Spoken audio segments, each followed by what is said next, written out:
live? It could be. It could be that we're Hopefully, live. yeah. Yeah, I think we are live. Give us 1 second. Okay, brilliant. Well, my one hasn't gone live yet. 1 second. Maybe I'm behind.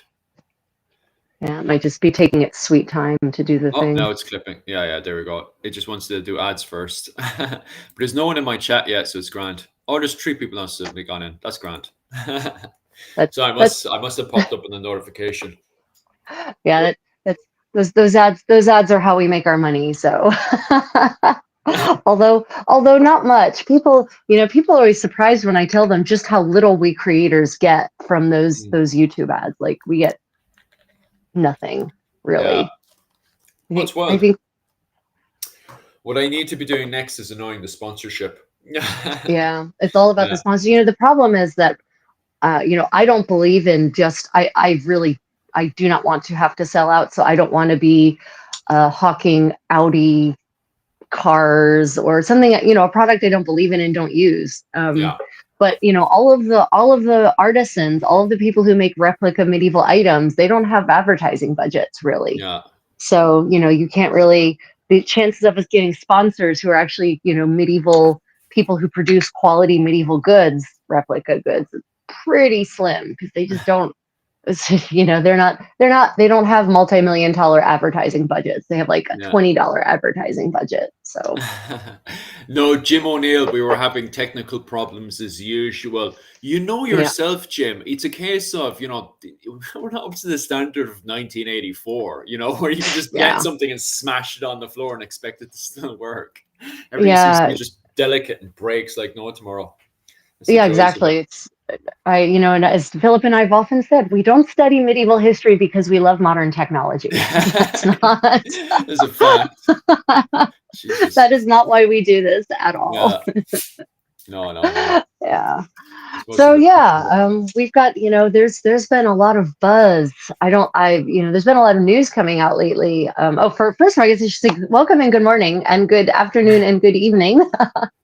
I am the Creative Contessa, and this is Philip from Irish Medieval History, and we are here to talk about the medieval buzz and things that have been buzzing in the medieval history world, and a lot has been happening lately as the political situation heats up. That unfortunately has reflected back into our little happy nook of history, hasn't it? Big time. We'll talk about more of that later, and hopefully try to avoid it, because our main topic today, which is going to be that they found West African DNA in 2 people during the early medieval period in England. From West Africa as well. So it's not even like with North Africa, we already know there's a lot of interaction there.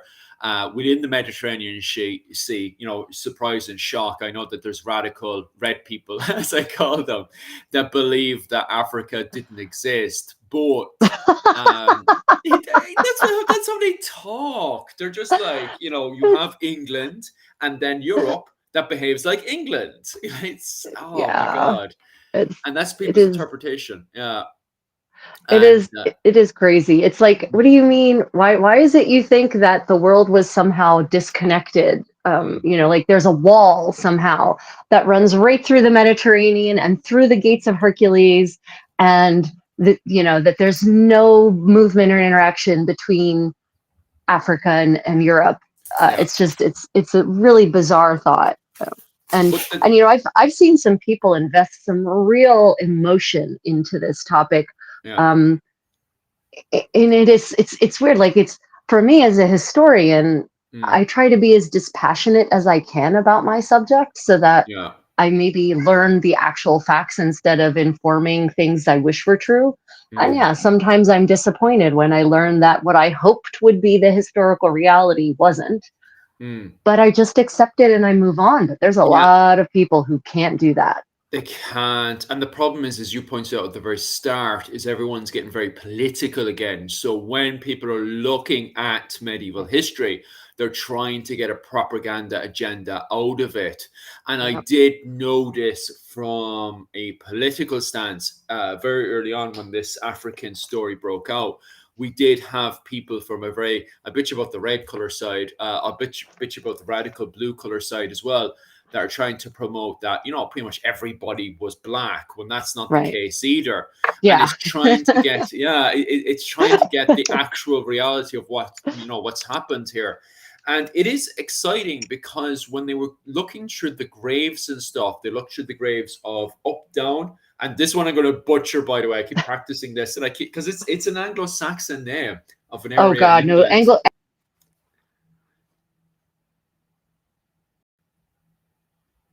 Bum, bum. I broke out of it. Da, da, da. I don't know which way that one's gone.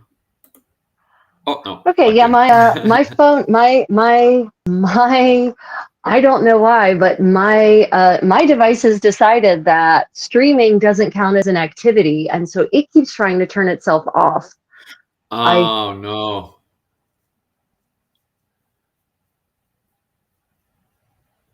Yeah, that's not good. If my one's going okay, let me have a check. I want to see if my one's breaking up or not. My one might be daft as well. I don't know if people can see me or hear me.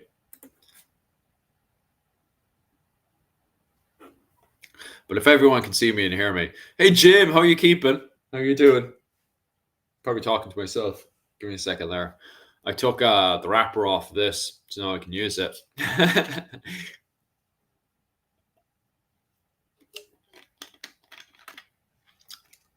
Where is it gone? Gone.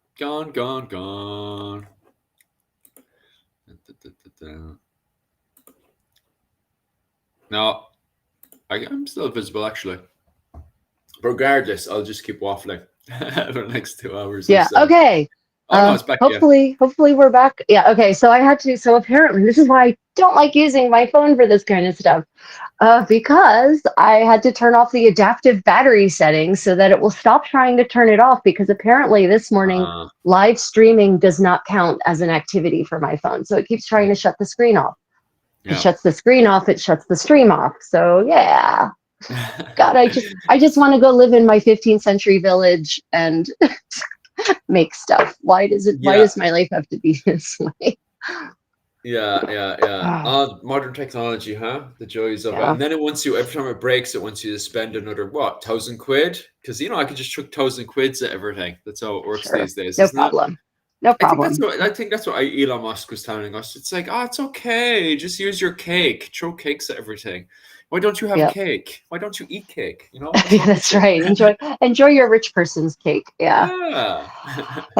So this news article actually came out it broke in August, right? This news of the West African DNA found in a 7th century graveyard, right?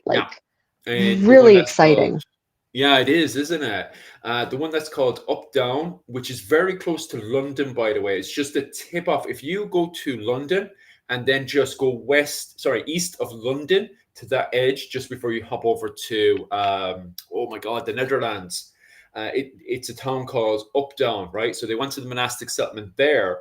And interesting as well, from my perspective, in that monastic settlement, they found bones with Irish DNA in it as well. So there is Irish people there as well in the 7th century.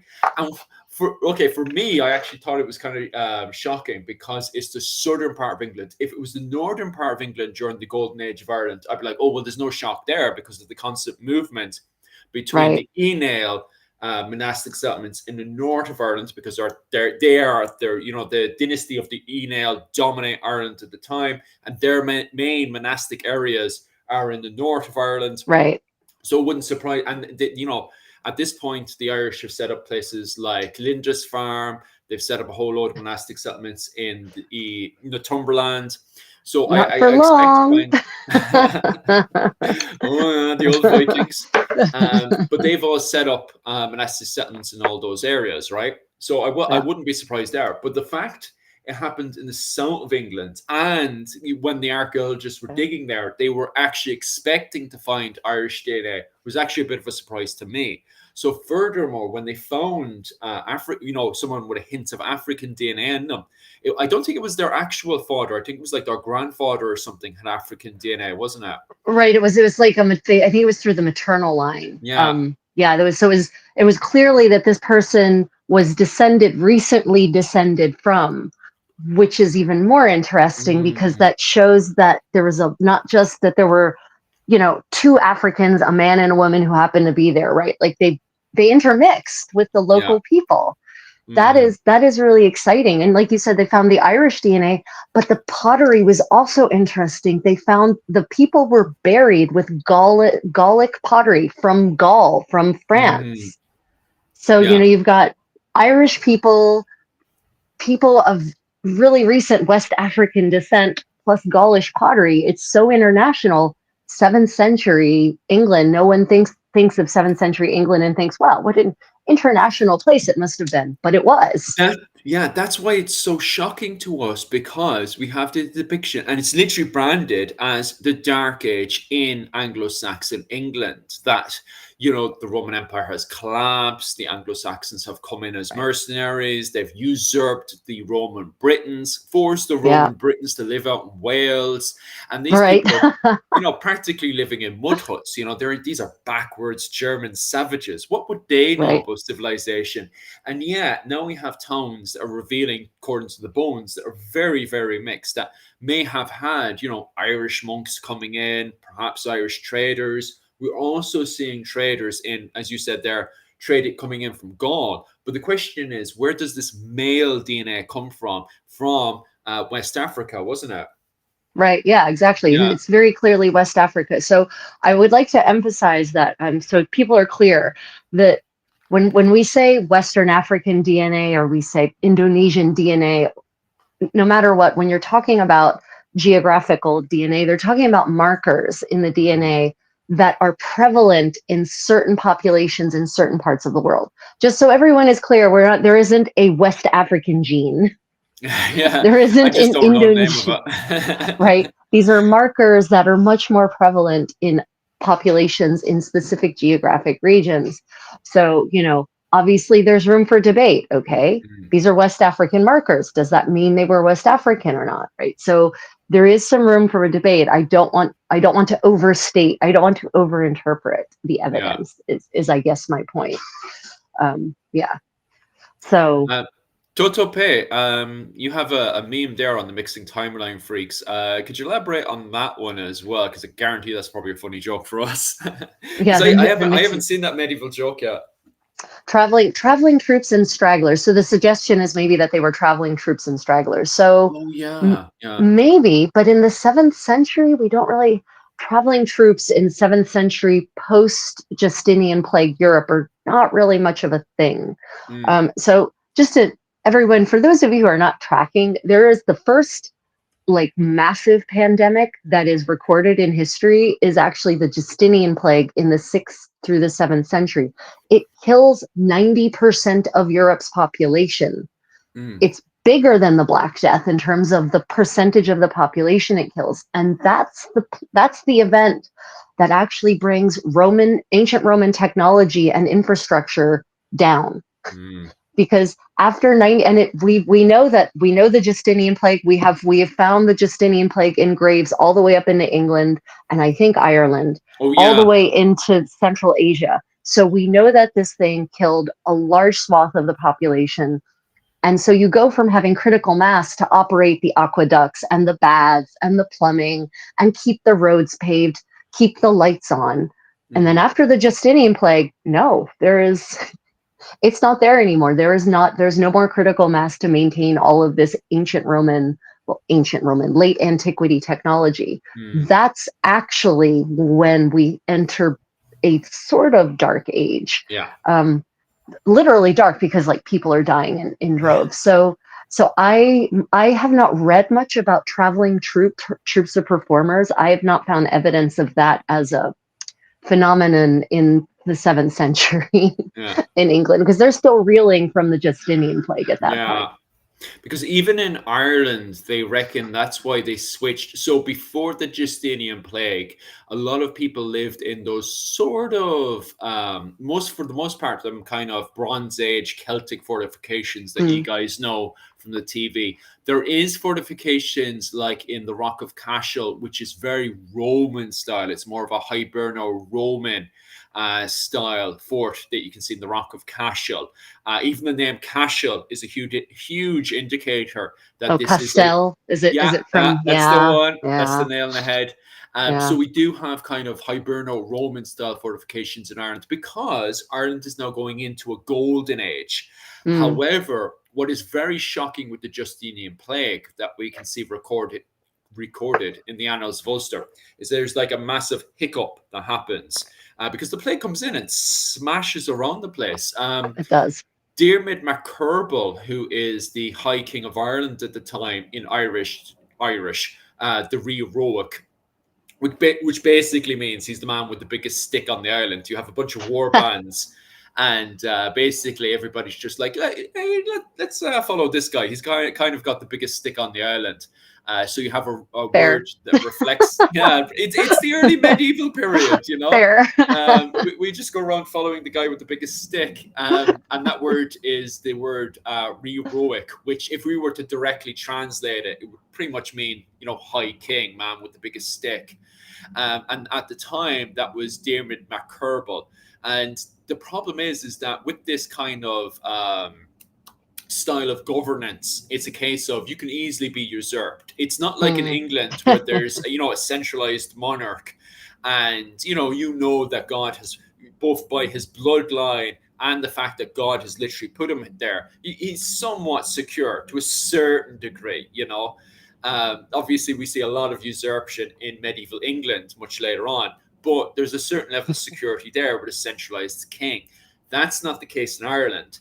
When you have a plague like the Justinian plague that kicks off, people are like, well, maybe he shouldn't have the biggest stick. Maybe this is God's way of saying you shouldn't have the biggest stick, buddy.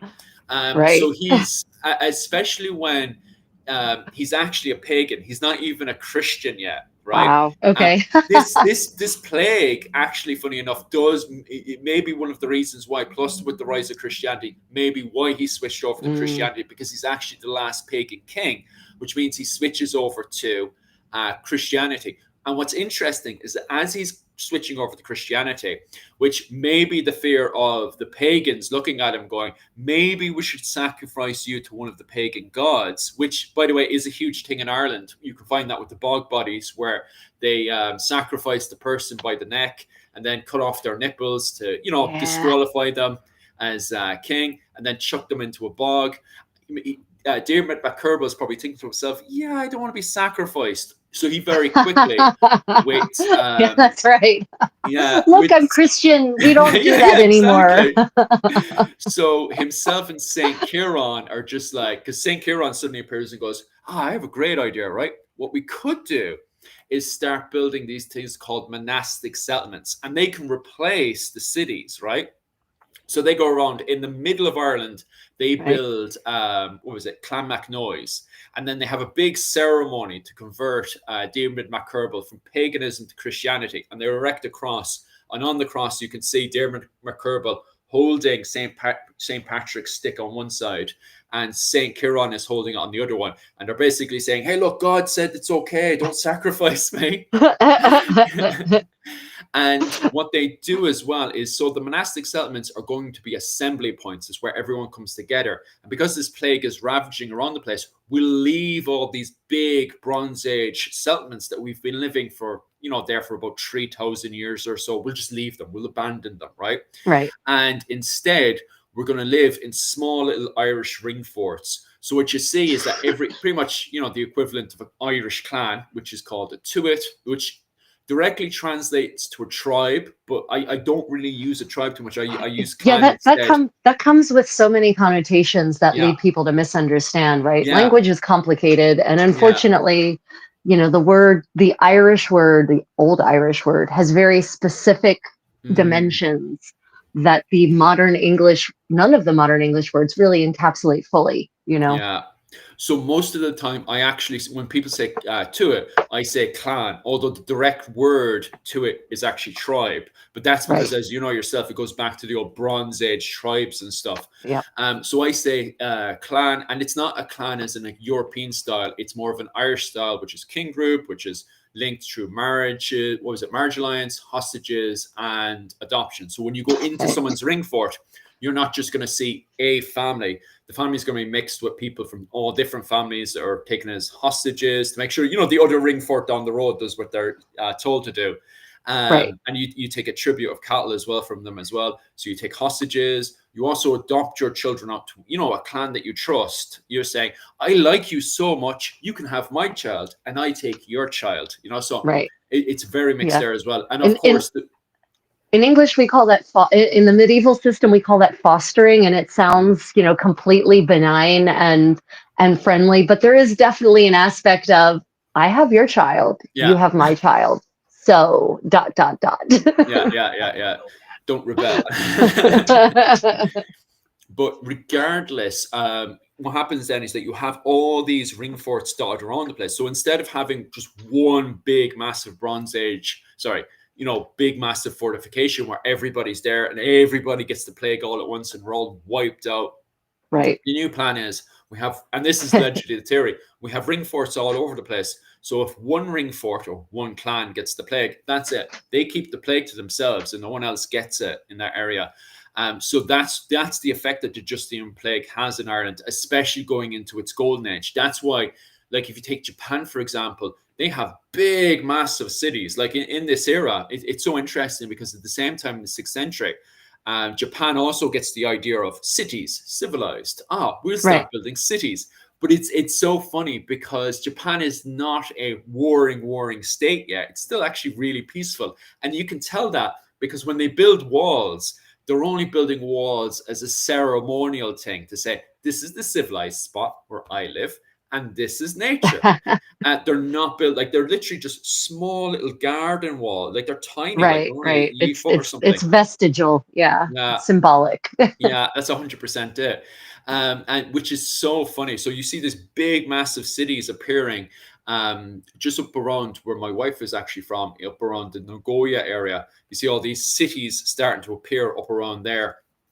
Compared to Ireland, which is terrified of the Justinian Plague. So instead of building big, massive cities, we just start erecting ring forts left, right, and center. So they're just popping up everywhere in Ireland. And then in the center of spots, so people can come together for like Sunday Mass or huge assemblies. Then you go over to the church area, the monastic settlement. So in the Right. early medieval period, that's where the main assemblies happened. And that's where people would plan what they would do for the week or for the Yeah, month it's or it's year or it's it's whatnot. funny. So one of the comments was from Jim that he's never even heard of this plague. Right.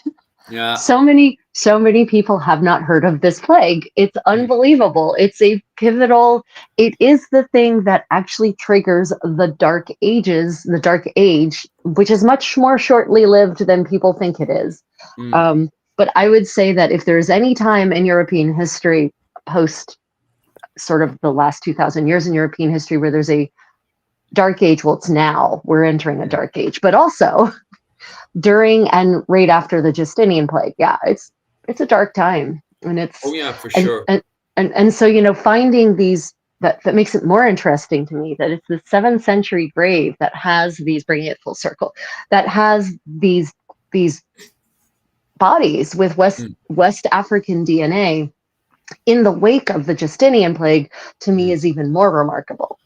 Yeah. Uh, because that shows that despite the horror and the death that was happening everywhere, there were still trade routes, right? Yeah. Traveling was still happening. People were still going places and transporting goods, making and selling wares across waters. In the case of the Mm. Gaulish pottery that was found with those graves.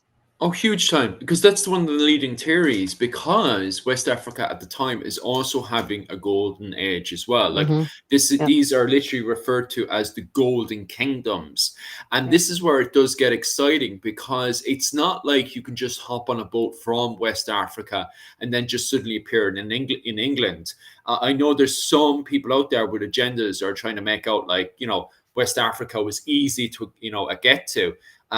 No, don't get me wrong. Africa does exist. It's on the map. I know there's some people then on the radical other side of the political thing that just are like, Africa, I've never heard of it. Yeah, that's right. It does, yeah, it does It was a actually myth. exist.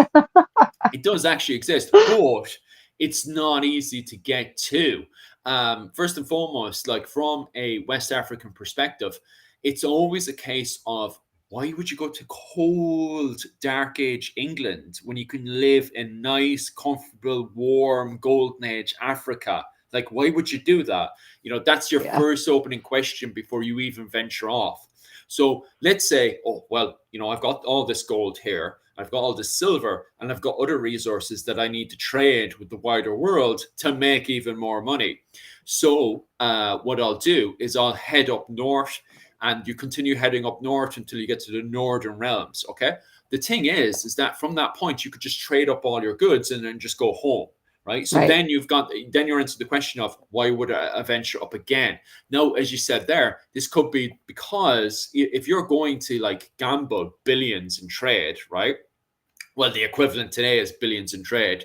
Right. Yeah. Perhaps maybe you want to see if the trade is fully connected. You personally get there so you can see personally if it's all connected up. And that could be some historians and academics, one of which is, I think it was evolution.net, was arguing the fact that it was most likely traders going up to reconnect their trade links again, which to me kind of makes Right. sense that they would, especially a man who gets up to North Africa, sees there's a bit of damage there, wants to see what the case is, even have a word with the traders themselves, and then goes into the Mediterranean, and from there gets a boat up past the Iberian Peninsula.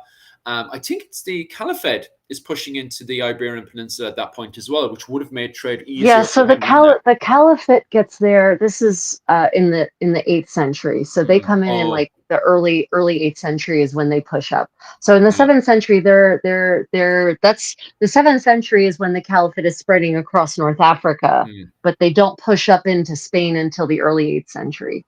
mm, mm, mm. So, but there's still Visigoths there. They're the Visigothic kingdom is there and doing its thing, trying to recover from the Justinian plague like everyone else. Trying Um, to.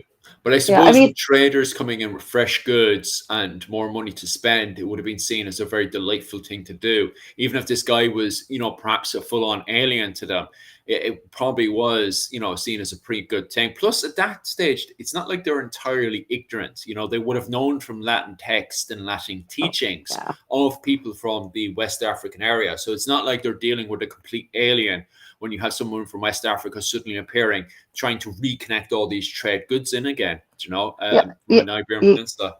yeah. There's that's the thing people don't understand about the Western Roman Empire or the Mm, Roman Empire in general, is that the Roman army purposefully moved peoples.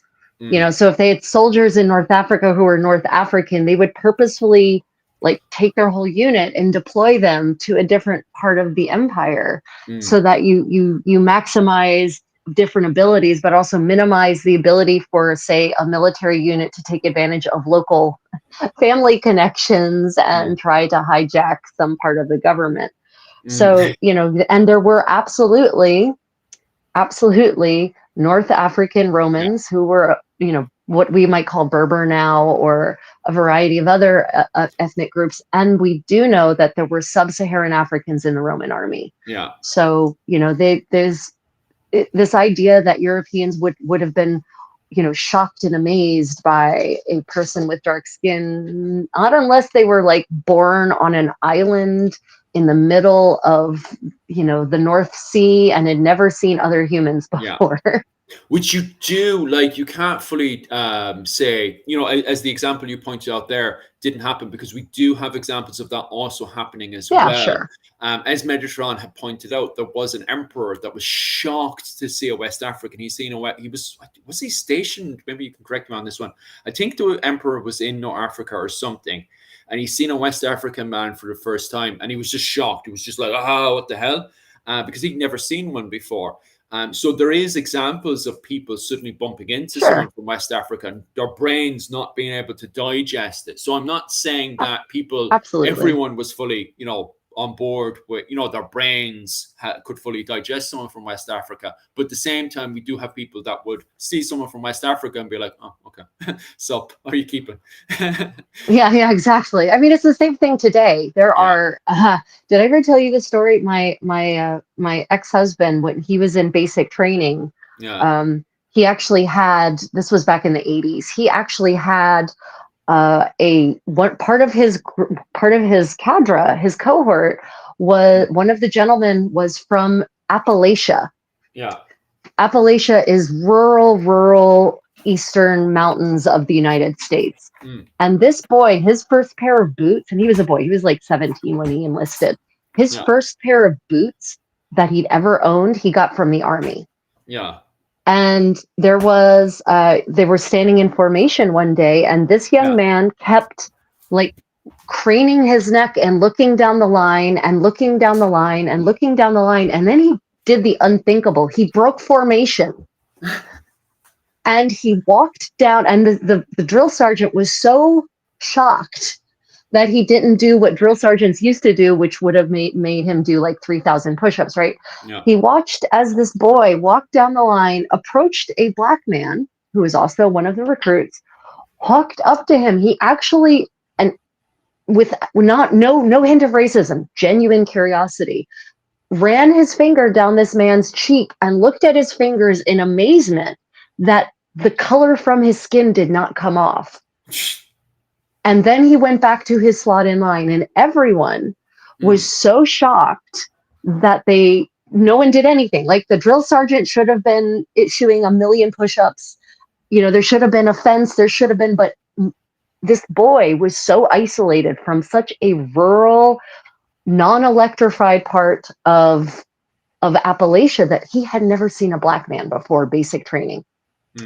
So even in the modern world, there are people who are amazed by differences in skin tone. So yeah, I certainly am not suggesting, wow, look at those numbers go up. The algorithm's listening, Philip. We just doubled our viewership, literally, as I talked about that. So my point is, though, that I would never make this statement. It would be a false statement for me to say that everyone in 7th century Europe knew about Black people or that there were Black people. No, of course not. But also, you definitely cannot say that no one knew about sub-Saharan Africa or sub-Saharan Africans. It's there. It's in the literature that they even have, right? They talk. There are monks who are copying all these texts. They knew because they were copying all these histories from Rome, right? Yeah.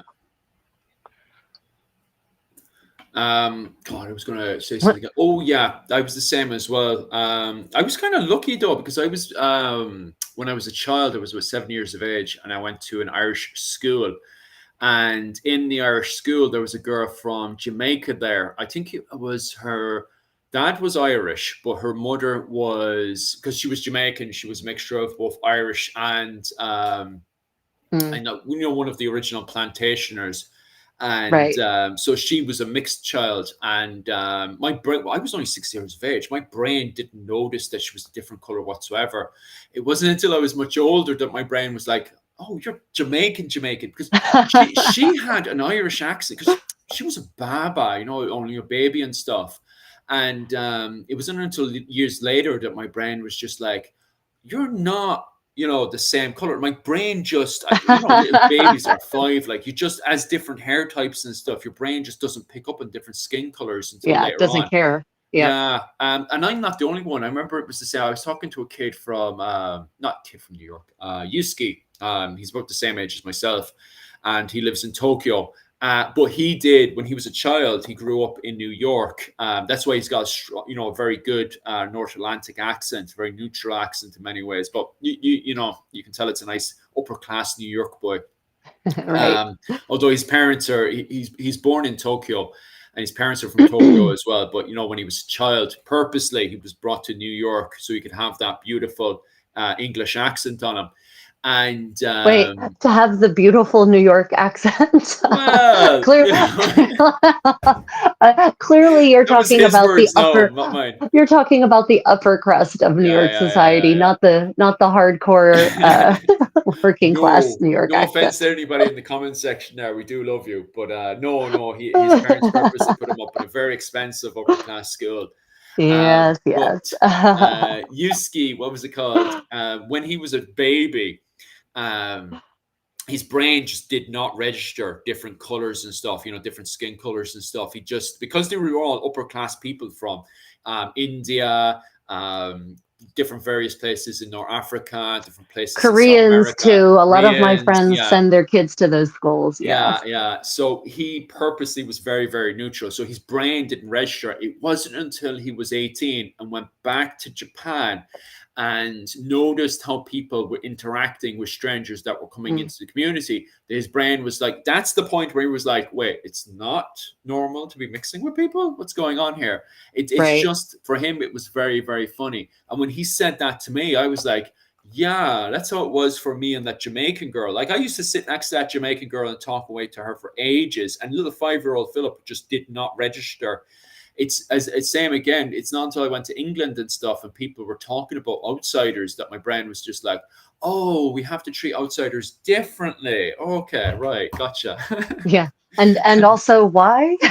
Yeah. It Yeah. it's there's a good comment here from Jim. He says, I thought we all started out humans as dark skinned, and as we spread across the world in the climate change, it changed the colors of our skin. Jim, that is my Yeah, understanding as well, is that yeah. it's all a question of adaptations based on sunlight, as far as I understand, and our ability to absorb or to absorb more sun to produce more vitamin D. Mm, White people like me, for instance, yeah. in the northern climates where the sun is weaker Mm, and less prevalent, especially in the winter, versus people from the equatorial regions where there's more sunlight and you don't need as much sun to produce the vitamin D you need to survive. So the skin, is darker and therefore absorbs less of it. yeah, So that's my understanding as well. And so yeah, we all started off not like me.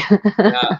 Because it's funny because we had that recent thing that came out in Ireland, and it was the same thing in England, where the original, 1 second, the problem is the media, instead of explaining it properly, went off Yeah, a complete yeah. propaganda thing. But it was when it came out that, I can't remember what name they gave it to the person, but they Are you talking about proved Cheddar Man? that's the one Cheddar Man. where Yeah, his Cheddar skin Man. wasn't milky pale. They were pointing Right. out that his skin was darker. It wasn't milky pale. Oh my god!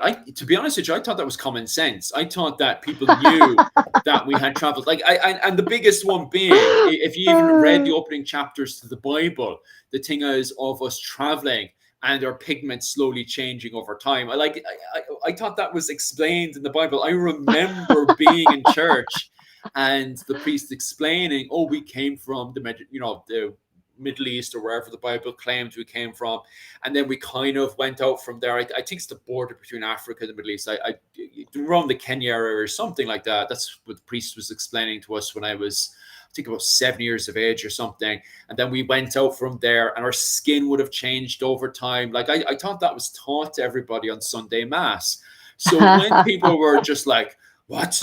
Our skin changed when we got to Ireland. I was just like, what? I thought everybody knew that from the Bible. Like, what the hell's going on here? Like, um, Apparently, they didn't have everyone didn't have your erudite priest growing up. yeah, exactly. What the hell? Because I was even my own comments, because obviously this pops up a lot, because in medieval text, and once again, this goes back to the Golden Age of Ireland, the Irish go and rewrite the Bible, and they write the Bible to include themselves in the Bible, and in the Irish version of the Bible, the As one Irish. does.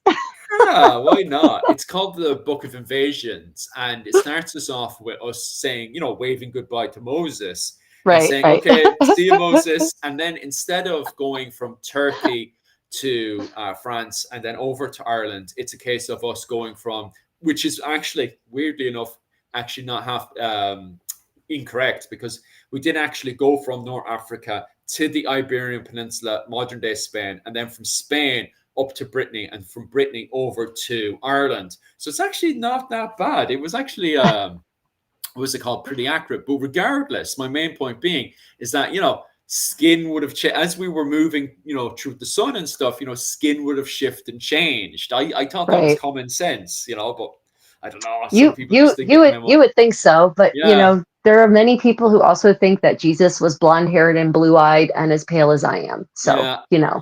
and So those same people also refuse to believe that he was Jewish and a Jewish rabbi, yeah. no less. So, Well, You see, that's where the fun comes in, because then on top of that as well, he was a branch of Judaism as well. So that conversation actually gets very, very interesting.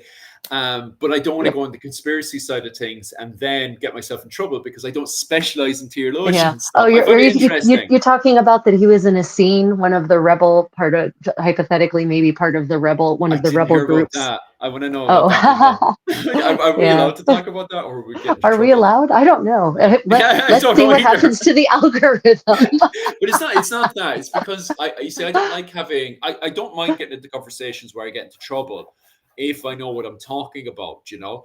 But Yeah. I'm not a theologian, so I'll probably get into trouble for that one and told off for being inaccurate. So, it's one thing to die on a hill where you know you're right. It's another thing to die on a hill where you don't know if it's the right hill or not, you know. Was Oh, I that supposed to be is on this hill? so true, right? But yeah, where was I go? Oh yeah. But when I talk to people that are ignorant to the Book of Invasions and the Bible, and they're ignorant to just Mm. basic science, then I'm like, okay, so where do you think Irish people come from? And they're like, oh, we come from Connacht. We come from the west of Ireland.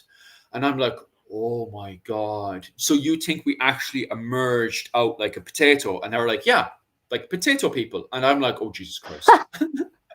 The potato people? We're the potato people. Yeah. Fantastic. Oh my God. Like this is who Ach du meine Güte. you're talking to people that are ignorant to the Bible, ignorant to the Irish literature, and quite literally believe that that's the kind of people you're having conversations with, you know? Potato people. I have to confess, I've never heard that term. We are the potato people. That's Mm, that's brilliant. that's Kevin taking a Also, piss there, by the way. oh wait, which Kevin? Kevin there is Jesus was blonde and had Oh, violent hair. Yeah, got he's it, taking got a it, piss. got it, got He it. does Yeah, that. right. Yeah. Okay. Also, it's good to know that's how that name is pronounced. Yeah. He explained it yesterday because my Munster Irish is terrible. And it was Jim O'Neill yesterday on my live stream. Jim O'Neill was the one who was brave enough to turn around and say, for the life of me, I cannot pronounce your name in Irish. And he was just like, oh, it's just Kevin Jim. And I was like, oh, right. Gotcha. Thank God someone fixed it. Yeah. Yeah, so um, these assumptions that everyone understands these basic concepts is it's sad, but this is the kind of ignorance we're fighting against, you and I specifically, that we're trying to counter these all of these narratives that are just unfactual and absolutely the Irish came from Disney World. yeah, Yep, I was just looking at they that going, okay, totally did. Darby O'Gill Florida. and the Little People. There's a movie for you. If you haven't seen it, you need to see it. You can Oh, watch Sean Connery slapping a woman and getting away with it. It was a different time. they were the days. Yeah, people keep telling me to watch that one as well because I've seen bits and pieces because it was the same with the other famous Irish American movie. Oh, what was it called again? Um, oh my God, it's over my head because it's funny because it's actually filmed up around the Mallow region and stuff, and it's out of my head right now. And it was, I think it was funded by Disney as well, and it's literally out of my head. One second. See, I've got the Well, old there's Google machine. National Velvet, I think, was also in Ireland, wasn't Yeah, it could be. I should watch all these movies. it? Movie. That's One okay. second. 1960. I went 1960. Oh no. No, not Molly Maguire.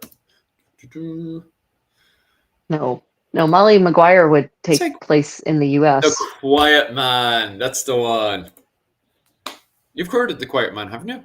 I have not, actually, which is Ooh. unusual, because normally It's a I hear things. huge Irish American movie. No, it's funny because every single person makes fun of it because everybody's got a really bad Irish American. It's a bunch of Irish Americans trying to do my accent, Accents, basically. right? Yeah. And it's so like the accents are so bad. It's the It, worst accents Darby ever. O'Gill and the Little People is pretty equally bad. Yeah. Of course, Sean Connery has an actual Scottish accent, so Yeah. uh, him trying Which to makes do it the even better. Irish version of it is really interesting. Yeah. Oh my God, yeah. But they had, yeah, that's right. It's Katie O'Brien, wasn't Yeah. it? She was the famous actress back in the Yep. day. What was her accent like? I can't remember what her It's pretty heavy. Irish accent was Her like. it's heavy, All but right. honestly, I don't know if that's her real accent or if they told her. It wouldn't surprise me if they told her, "Well, you don't sound Irish enough, so Oh yeah, brogue it up, the old baby, classic Paddy brogue it accent. up." Oh, Those Disney World is the promised the Disney land. World is the promised land. Oh my God, we're gonna get into trouble now. Oh, yes, and Jim, it is absolutely true that some of the letters in the Irish alphabet are pronounced the same as they are in the US. Yeah. Like Oh, thorn, like you Irishmen, you cannot handle thorn at all, the TH sound.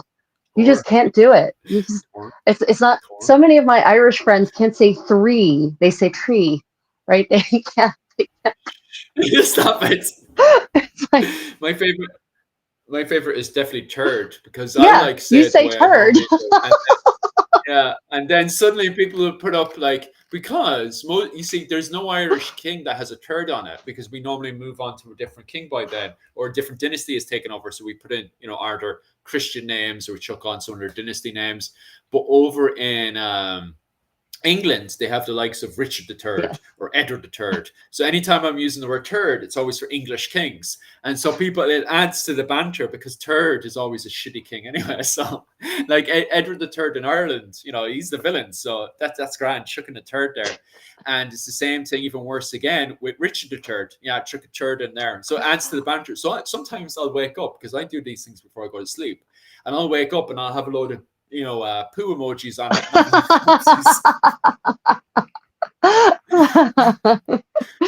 Oh my God, That's the banter. Like, that's what am I supposed that's to do? fantastic. I once one of my he's actually from the Dublin area, but he Hmm. we were at a medieval reenactment event together in camp, and I said to him, you don't pronounce the th sound." He said, "Yes, I do."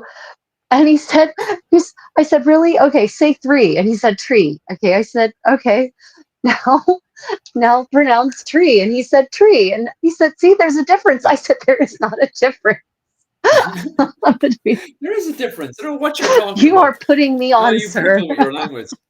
It's not my fault you can't understand Hiberno English, as they I call it. burn no English. That's right. My Mm. ear is apparently not sophisticated enough to distinguish between your Yeah, delicate such pronunciation. such a true usage of the accent. There's an argument coming out that the Irish, because of their accent with their Hiberno English, it's the real way of pronouncing things because it's more closer to how people would have spoken during the medieval period compared to the Americans and the modern day English. Because in the 1800s, everybody was retrained. Well, the Americans and Mm, the English were retrained on how to pronounce everything compared to in Ireland where that never happened. So they have more of the true accents and stuff because they do believe that originally in medieval England people would have had much more of a distinct accent yeah, than they would have it's today. Middle English, rather Middle English, had a much more broguish sound to it. So, like, if you Mm. ever hear someone do a reading from Geoffrey Chaucer in the original Middle English, some people say, "Oh, well, that's a Mm. Scottish accent." I'm like, "No, that's a Middle English accent because the Mm. sounds completely shifted." You're right, in about the 18th century. Yeah, Yeah, I've heard the same thing as well with the Yorkist accent. Some of the Yorkist accent was more yeah, true and would have sounded much more closer to kind of a Kildare Dublin mm, accent than the modern York. No, I'm not saying it was the Dublin or Kildare accent. I'm saying it would have been more closer during the medieval period than the right. modern Yorkist accent that we have today. Now, like, I don't think it's the worst because England still has its own distinct accents compared to America, where you still have distinct accents, but it's not as good as it originally was, perhaps. I think anyway. Yeah, there are some places in the United States that are so well, until relatively recently, because modern communication has killed this, but up until the 80s, there were places in the United States that were so remote that the English they spoke in terms of pronunciation and in some cases the verb conjugations, etc., was Shakespearean English. So linguists used to go, like there's some islands in the Chesapeake Bay near where I'm from and grew up, where linguists from all over the English speaking world would go to study the history of the English language and its pronunciation by going to these islands and recording the way the old people especially spoke, because it was definitely, it was closer to Shakespeare's English than modern London is.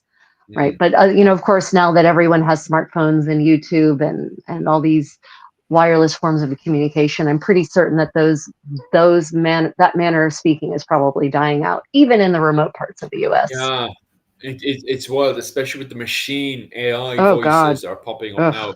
They're quickly clearing up voices and stuff. And the problem is as well is when you have somebody that has a distinct accent, and you then are dealing with someone who's not Mm, used to different accents, you get this kind of, can't you speak English? Like, can't you, speak right. clearly? And it's not that person's fault for having an accent. It's the other person's fault for not being used to different accents, that their brain is very narrow. It definitely shows that you need to, leave your bubble, because what's funny Yeah. enough, actually, I was bitching about isolated accents and stuff, and it's actually people from isolated areas that actually find it more difficult to communicate with people with different accents, which is quite funny. So if I was to go to New York, unless you're going to a proper cut-off area of New York, where everyone's kind of got the same accent, if you go to a multi-area with different accents and stuff, people from Pakistan, people from North Africa, etc., etc., etc., you're more likely to deal with someone who's used to dealing with different accents compared to somebody who's living in a more isolated Right. area, who's not used to different accents. What you get is somebody, huh? Say that again, huh? Like they're not the accent, like, so it's not the person's fault for having a different accent, it's the other person's fault for not getting out into the world and listening to different voices. Maybe just round up a whole load of people who are isolated and send them to India for a few months, get their brain trained, Right. especially between the border between Pakistan and India, because of the different frequencies of the different hills and stuff as well. Like, it's stuff like this that Oh my produces the. God. Are you talking Kashmir now? Are you bringing up Kashmir to trigger the algorithm on purpose? Really, does that trigger it? Why is Oh that? God. Are you not familiar with the, No. the conflict zone that is Kashmir, right on the Oh border no, between yeah, yeah, Pakistan and India? yeah, yeah, yeah, yeah, yeah, yeah, yeah. Yeah, I sort of was. I'll be cheeky there, kind of was. Yeah. But that's always good for the algorithm because there's so much history there as well. Like, it's not my fault it causes conflict. So Kevin has something funny. He says, my buddy couldn't understand anything from the Scottish guys from Sour were saying when I met them in Toronto. They use those Scottish words like canna and dinna. Oh I yeah, cannot do yeah. it. I didn't do it. Right. But they're saying that's just a completely different language again with the Scots English, isn't it? So it's not even like they're Well, so speaking there's English. right. So there's a difference linguistically between Scots, which is actually a form of English as it Yeah. evolved in Scotland, and then just kind of a really heavy accent. Right. Mm, There's actually a difference between those two. So it could have just been that they were speaking with a really heavy accent, or they could yeah. have been just speaking proper Scots. Yeah. The royal household accounts from the royal House of Scotland in the 15th century are actually kept in Scots, not Mm, Latin and not English and not Gaelic. It's mm, Scots. So it's very, very close to English of the 15th century. But if mm. you don't know what the equivalents are, you probably wouldn't be able to read the household accounts. Yeah, yeah, Yes. Yeah, so that's probably true. Jim actually asked, so what's the story with your accent as well? What do you label your accent as well? Because Jim says his accent is in your bracket as well. yeah, I call people. I think I talk and sound like Rachel as far as accents. Yeah, I have a.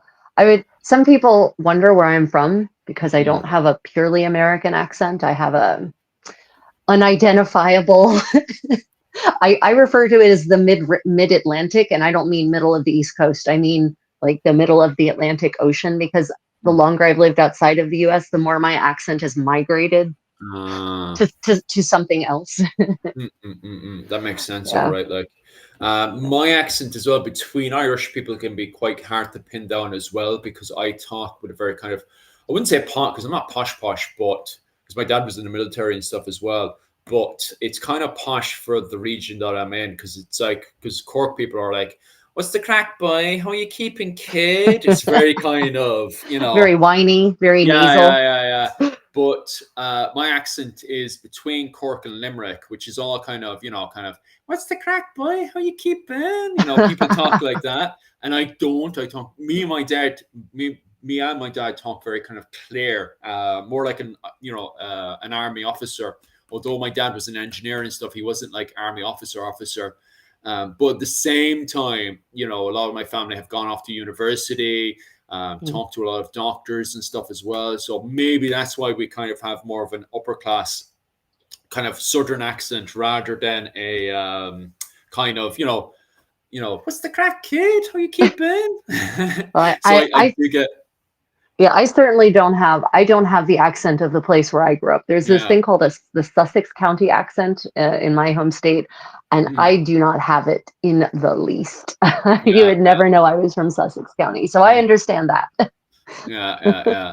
Yeah, because I do get that a lot off other Irish people. It's like I can't like I know you're Irish, but I can't exactly pin it. And the problem is the fact that I kind of talk more clear, and also on top of that as well, it is between the Limerick area, which is the southern eastern area, and southern part of Cork. Like so, it's that kind of region. Plus, it's kind of more clear than a lot of people in that area who talk very kind of tick really fast, especially if you go into the Kerry area in Mm. between, because I'm from Mallow. They talk insanely fast. When I first moved to Mallow, I went from Cork City to Mallow. And although it's not technically, even people in Cork don't call it a city, they call it a town. It's the people outside of the town that call it a city. But when I moved from, Cork City to the countryside in Mallow, people in Cork talk very clear compared to people in Mallow. They just talk super, super fast. I couldn't understand a single word they were saying. I was just walking around there, just going, "What the hell?" There's some really great movies, period movies. There's a great movie called Cold Comfort Farm, Mm, from like the late '90s, and it's a parody, it's a satire, great satire of the classic Gothic novel where that mm, takes place in a mysterious house with mysterious goings, and one of the members of this family speaks in a way that on purpose, mm, intentionally, that no one can understand, and it's just absolutely hysterical. mm. Because he's supposed to be like this hard Yorkshire accent, but like so York that even the people from York sure can't understand him. So Oh, that's such a good example of what I literally meant right there. Going from, especially when I was going on 8 years of age, like, and I was just walking around so confused. And it's funny because the kids in that area thought I was English. They were like, "You're from England," and I was like, "No, I lived like 30. It's only 30 minutes, by the way, down the road." This is what blew because I remember I had a friend as well who was Irish American, and he did talk in a big American, kind of an American kind of Kerry accent, and what was it called? It blew his mind because the fact of these kids that I was going to school with hadn't seen kind of outsiders before. And so when I was in school, they would be like, "Are you from England?" And stuff. Oh, and that was the other thing as well, is the fact that it was only 30 minutes up the road. And it was the same thing with Kerry as well. Like I remember talking to this kid when I was 8, who was Irish American, and it would take him, he was trying to explain, I couldn't fully understand it at the time. I understand what he was saying now, is the fact that for him to get anywhere, he'd have to travel like 4, 5, 6 hours to get anywhere. And he couldn't understand how 30 minutes down the road, was considered an outsider. Like his mind was just like, he's 30 minutes down the road. Like, how is he an outsider to you people? How are you people calling him English? Like, what the hell? Because we have in Mallow and that whole region around there, there's a word for outsider called blow-ins. So they would, if you weren't from that town or Loads, village, right, they would call you a blow-in. Oh, well, you're a blow-in. You're not one of us. You're not really, right. kind of Irish. You're not kind of one of us and stuff. You're kind of more of a blow-in, um, which is funny because that idea goes all the way back to the medieval period, where if you look at early medieval text, in the Annals of Ulster, they have a word called Gaul Gael, called foreign Irish. And I believe a lot of people these days apply it to the Vikings, but I just see it randomly popping up in like 820 and stuff. So I feel it doesn't just apply to Vikings coming into the area. I believe it applies to other Irish people moving around and stuff. That Right. they're like, well, you're more like the city folk. You're not like us country folk. You're foreign Irish. You're foreign Gael. You know, you're not Right. one of Right. us. Because there's a lot of times if you apply it to the likes of the McSweeney's are Gaelic, like they're Gaelic, but they're referred to and they call them Gaul Gael as well, foreign Irish. They're not one of us, you know. Yeah, it's funny how you can always tell the stage of a civilization, how centralized government is and how centralized Mm, identity is based on what counts as foreign, yeah. right? So nowadays, well, you're not from the United States, you're a foreigner, right? But back Mm, then, it's like, well, you're from that village over there. Yeah, yeah. the one I can see with my eyes. You're a Yeah. foreigner.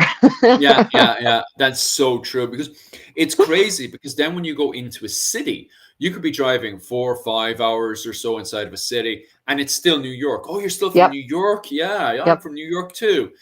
It's not until you're out, a country person with a big country accent on you, then you're considered, uncivilized. You're not one of us because you're not civilized city people, which is so Right. funny because, as you know yourself, that's a Roman idea. The Romans are saying the same thing as well.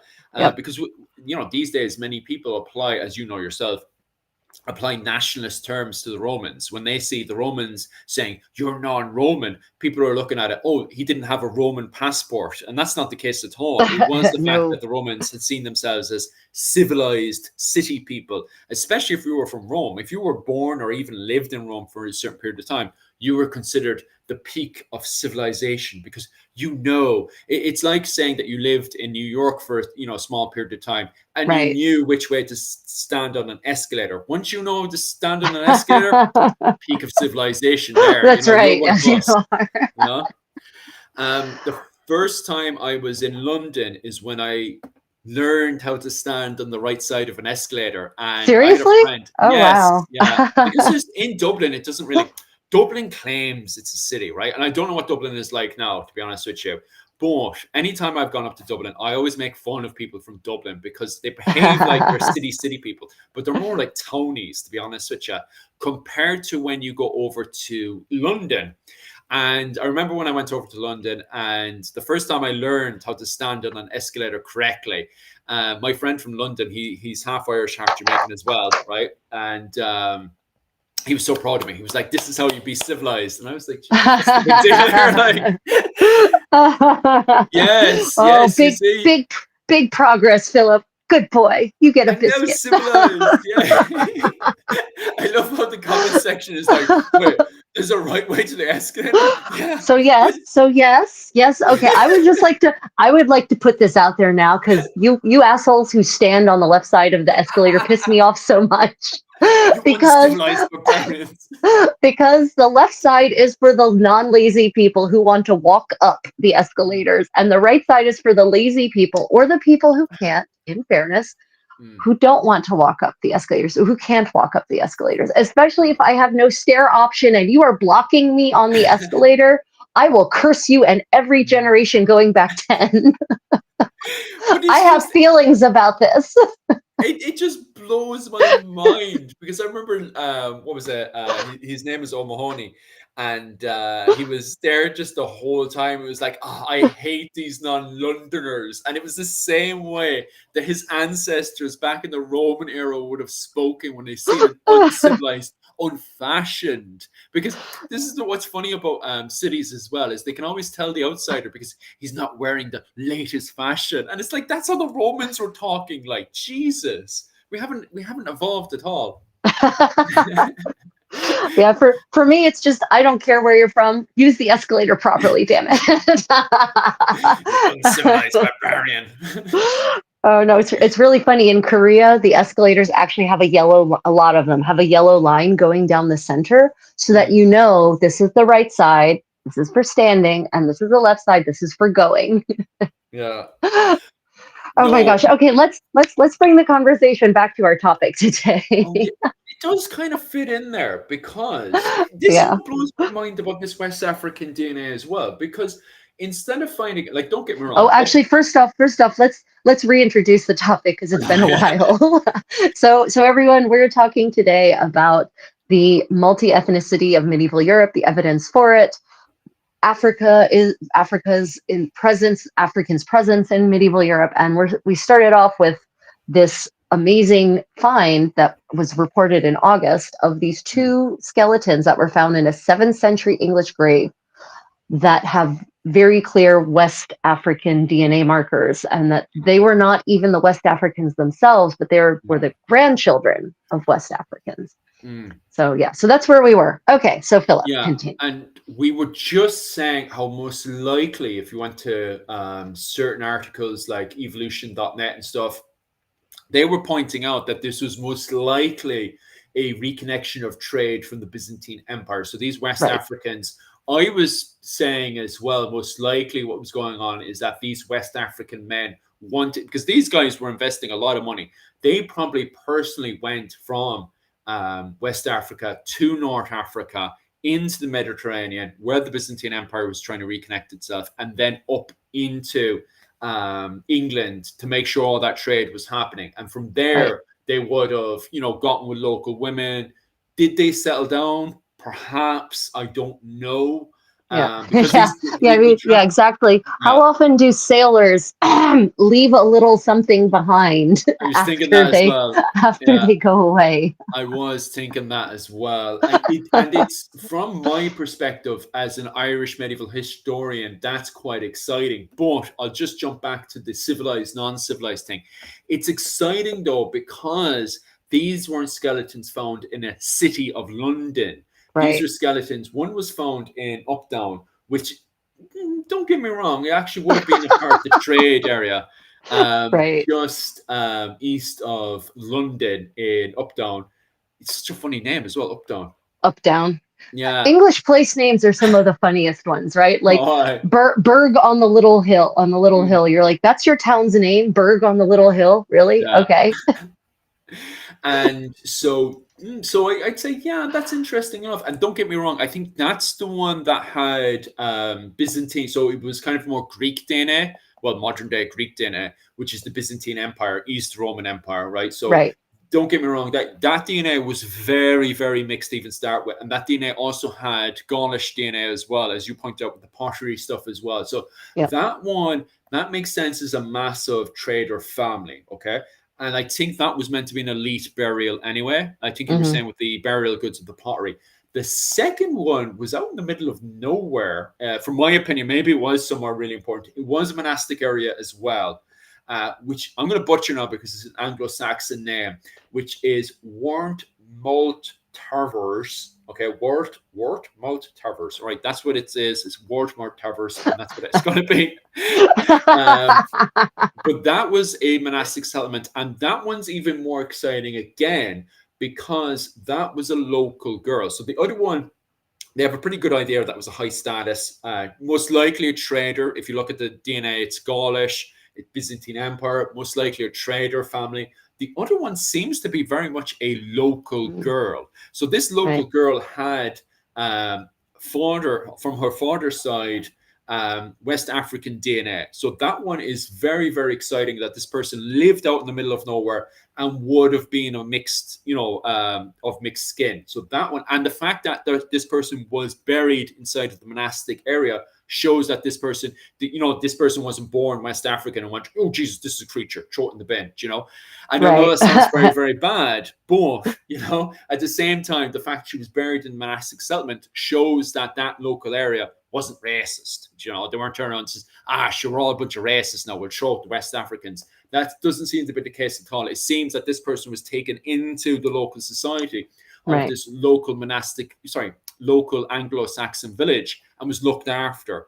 As Rachel has pointed out there, this could have been a trader, had a little bit of fun with a local girl and Yeah. then just went off home. And the fact that the society didn't turn around and say, oh, we'll just throw this person out, just took on this person into their society is very exciting in itself, because the fact that we have a lot of integration and mixing going on, especially with the second one being that this is, and I'm looking at the map of this one really is out in the middle of nowhere.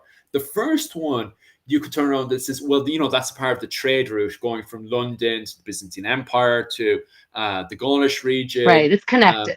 Yeah. Yeah, it's connected. The other one is just like, wow, that really is out in the middle of nowhere. So it's exciting to see, okay, so what's the possibility here? Kevin just asking, the West African DNA could have traveled through some sort of marriage trade agreement. Yeah, I fully agree, especially with the first one. The second one, very, very interesting. Any story could pop up there. But I do agree with Kevin for the first one, for up down. Well, and the DNA, the level, the prevalence of these DNA markers and the levels at which they occur in the DNA show that they're not really far back, right? We're talking parents or grandparents, no Yeah. further back than that. So it's not like it's been there since, Rome was a republic Yeah. or something like that. Yeah, which makes it even more exciting because, Yeah. okay, don't get me wrong. At the same time, although this is quote unquote dark age Anglo-Saxon England, right? Right. Fresh In after the Ireland, Justinian Plague. So yeah. in Ireland, on the other hand, we're still in the era of, as we were just saying there, Diarmaid MacCurbal, the last pagan king who had quickly found Christianity and was just like, please don't sacrifice me. I'm a believer. Yay, Yeah. Jesus. It's just amazing how we're just thinking about sacrificing him, but now he's a Christian. That's kind of funny, like. And it's just coincidence that religion happened to be anti-sacrifice. That's quite funny, isn't Right. it? That's Yeah. really great. And the way that God touches people is just so Yeah, amazing. just from Christianity. Would you believe that? But regardless, and this is the era of Diarmaid MacCurbal, and so it's exciting if we were to do the same thing in Ireland, which has much more better connections with the Byzantine Empire, and we know that because of all the Byzantine crosses. There's loads of effigies are in Ireland, just dumped. By the way, they're just dumped out in the middle of nowhere. You'd be driving your car, and you'll see one of these stones on it will be an effigy that's dated all the way to the 7th century, just dumped in the Right. middle of rural Ireland. It just blows my mind every time I see them. But they'll have carvings of Byzantine crosses, and they're dated to the 7th century, and they're found all over Ireland. Like, you'll be in a middle of a field, and a cow will be rubbing against it, destroying this ancient effigy. And they're just dumped everywhere in Ireland. Right.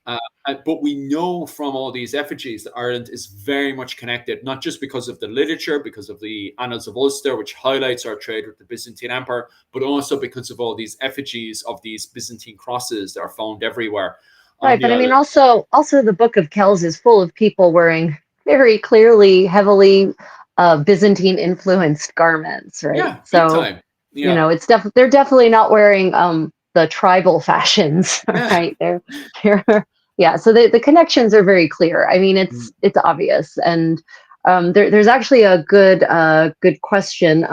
Was it the countryside? Maybe they were taken there to be hidden or put into a convent. No, no, no. The cemetery is in a village.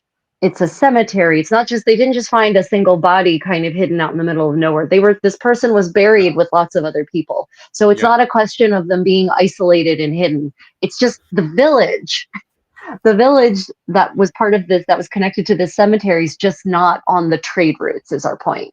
Right. Yeah, Yeah. because what they were expecting, to be honest with you, when they were saying this, I wouldn't expect this. I expect this, as I was saying there to Rachel earlier, I wasn't expecting this in the south of England. I was expecting this in the north of England, which is, they actually found Irish bones in there as well. So they tested the bones and it had Irish DNA in it. Which would have been most likely the monastic, both the traders and the monastic priests that came over to England. Because Ireland is in the golden age of saints and scholars, what you have is a lot of monastic priests or clergy going from Ireland over to England and then re-educating people about, God and all that kind of stuff, right? Right. Which in itself is very exciting for me because the historians in that area and the archaeologists, they were actually expecting to find those bones. To me, I was very surprised to see that much clergy active in that area. It wouldn't surprise me if it was the north of England, because at the time, Northumberland and Lindisfarne was very much connected to the Enale dynasty. The Enale dynasty, they were mainly located in the north of Ireland. And so it wouldn't surprise me if there were a lot of Irish clergy in the north of England.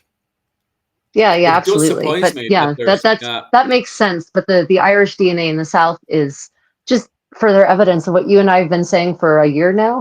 I don't know. mm, Uh, that the medieval world, even in the so-called Dark Ages, is mm, interconnected.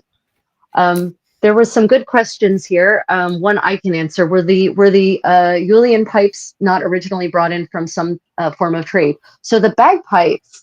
Ireland is the last part of Europe to get the bagpipes. I know that breaks everyone's heart. Scotland and Ireland, I will repeat it. Scotland and Ireland are literally the last places in Europe to get the bagpipes. breaking my The heart bag, here. I know bagpipes come from the Middle East originally, a long Yeah. time ago, and they slowly spread throughout Europe.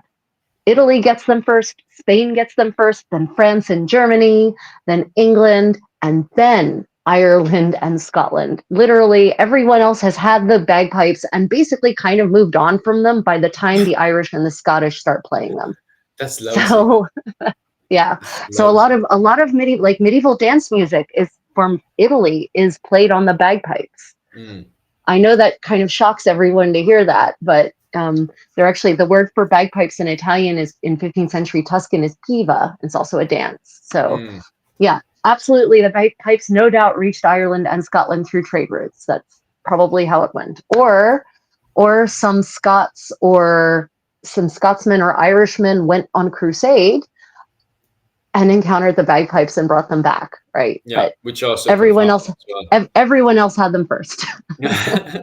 So lousy. There's probably a whole lot of things were brought back, especially after the Yeah. 13th century and stuff, when you had groups from Limerick and stuff going off to the likes of Jerusalem and oh, what's that one that starts with A, the north of Ocker. You're thinking of Acher? That's one. Ocker. Yep. Yeah. Yep. I was reading that the other day. You had a large group from Dundalk in the Third Yep. Crusade that attached themselves onto Richard III. There's a large group from the north of Dublin being Dundalk. So that whole region there, just a bunch of people just picked up one day. Right, you're a bunch of knights. There you go. Shifting off. Like today, I was reading this and I was like, to these lads, this world outside of Ireland must be like, Jesus, this is brilliant. Never seen this For God before, and glory. And wow, look at the women. yeah. But that's the interesting thing because somebody thinks that because I have a bit of Palestinian DNA, and most of my DNA Oh, is your located. Yeah, crusader that's ancestors. yeah. That's what some people are saying because it's the Knights Hospitaller were very active in Limerick. So there was a good chance. And when they were going through my mom's DNA, by the way, it's very, although people were like, my mom's from England and all this stuff, her DNA is very Sligo. It's very local Sligo DNA. Randomly, there's some random Slav DNA in there. And we're just like, how the hell did that get in there? Do you know? My dad, on the other hand, very, very mixed because it's Limerick City. And that's one of the major ports in Ireland. So his DNA is like 60% Gaelic or something like that. And then the rest, I say Gaelic, I'm trying to simplify it here. And the 40% is just a mix of everything. It is so diverse. It's crazy. Pretty Right. much everybody that came into Limerick, my dad had mixed, my dad's DNA had mixed away. And then shockingly, there's a good bit of Palestinian DNA in there as well. And people were like, how the hell? That's another one that people were like, how the hell? But then some people were like, because of my circles and everything, maybe it's because of my circles. People were like, well, the Knights Hospitallers were very, very active in Limerick. So it could have been, through the Crusades and stuff. The millions of ways that could have happened. Like, Yeah, well, and I'll repeat this. I'll reiterate this again for emphasis and understanding. A lot of the DNA tests that are these genealogy DNA tests that are going out, you really have to do your due diligence because the way in which they identify origins it's not as clear cut. Again, there is no DNA marker that literally has a light on it that says, I am Palestinian. yeah. What the deal is that there's certain kinds of genetic traits and genetic markers that are just more prevalent in certain regions that Yeah. indicate that there's a likelihood that one of your ancestors came from there, but it doesn't mean they did. Yeah. Like there could be some kind of weird genetic variant for that same marker that just happens to crop up in people from Limerick. And because people from Limerick aren't as exciting politically as people from Palestine, for Yeah. instance, that the DNA, the company that did the genealogy decided, well, this just clearly must be Palestinian. There's no way that this can be natural in Limerick. So I say that about all these companies that do these DNA tests. Yes, it could be that you do. Me, for instance, I have like a tiny bit of West African heritage. Yes, that could come from my Southern Italian and my Southern Italian grandfather, sitting there on the tip of the boot of Italy, very close to Africa, right? There's reason that's not too far fetched. Or it could be that genetic marker that everyone claims is West African is also from other parts of Europe. So you have to, that's why I like to emphasize we shouldn't overinterpret any of these results, which is why it's important that we have iconographic and documentary evidence to back some of this stuff up. And in later parts of the medieval period, we do have documentary evidence that talks about Africans, about Mohammedans, Saracens being in England, for instance, or in Italy or in France. So yeah, that's why I always talk about, the Trinity, the Holy Trinity of historical research is you want iconography, you want documentary evidence, you want archaeological evidence. And I guess in this case, the archaeology is the DNA, right? That's the archaeology. So yeah, I don't want anyone to overinterpret anything we're saying here. Remember, the past is a mystery wrapped in an enigma, wrapped in political garbage. So we have to unpack it very carefully, is my point. Yeah, like the comment section as well, opening up a different interpretations as well. Very, very true as well. Like even one example could be even from modern recently. Yeah, it could be as well because I don't specialize in DNA. Couldn't tell you, to be honest with you. Like as you guys point out there, because Kevin is very good as well. Sometimes like Kevin's in the comment section there, and when it comes down to having these conversations about DNA and stuff, Kevin always gets into the the deeper of the or 2, 3 or whatever the name of the DNA set group is and stuff between the likes of the O'Reillys and the McMorras and all those families and stuff. Completely different conversation. Like I mostly tried, because I'm a historian. I'm an what was it called? Qualified historian, not a qualified genealogist or anything. Geneticist. You're not a geneticist. See, there you go. We are not. Neither of us are geneticists. I have a complete novice understanding of DNA, more than the average person, but certainly I can't start quoting actual trait in designations to you, for instance, or gene designations at all. But speaking of the evidence for slightly later, for instance, in 12th century England, there's a really great court case where a Saracen gets arrested for participating in a duel. I went back when we did this, God knows how many 20,000s of years ago we did that live stream on this. I mentioned that. So there's this Saracen, and unfortunately the notebook with all of my detailed notes on this is my cats have made away with it. So I don't remember his name. I don't remember his exact name, but he's referred to as a Saracen, a Garamantes. He's called a Garamant, which is the 12th century English term for person of dark complexion. And he's also referred to as he's called Mohammed, but that's like all he's called. And he's arrested. Both parties who participate in this duel are arrested, and he pays a fine. And the records of him paying the fine are actually preserved from the 12th century in England. And he can't afford the whole fine because it's apparently 12th century England had a pretty hefty fine for dueling. And so he can't pay it all at once. So he actually sets up an installment plan, which is interesting.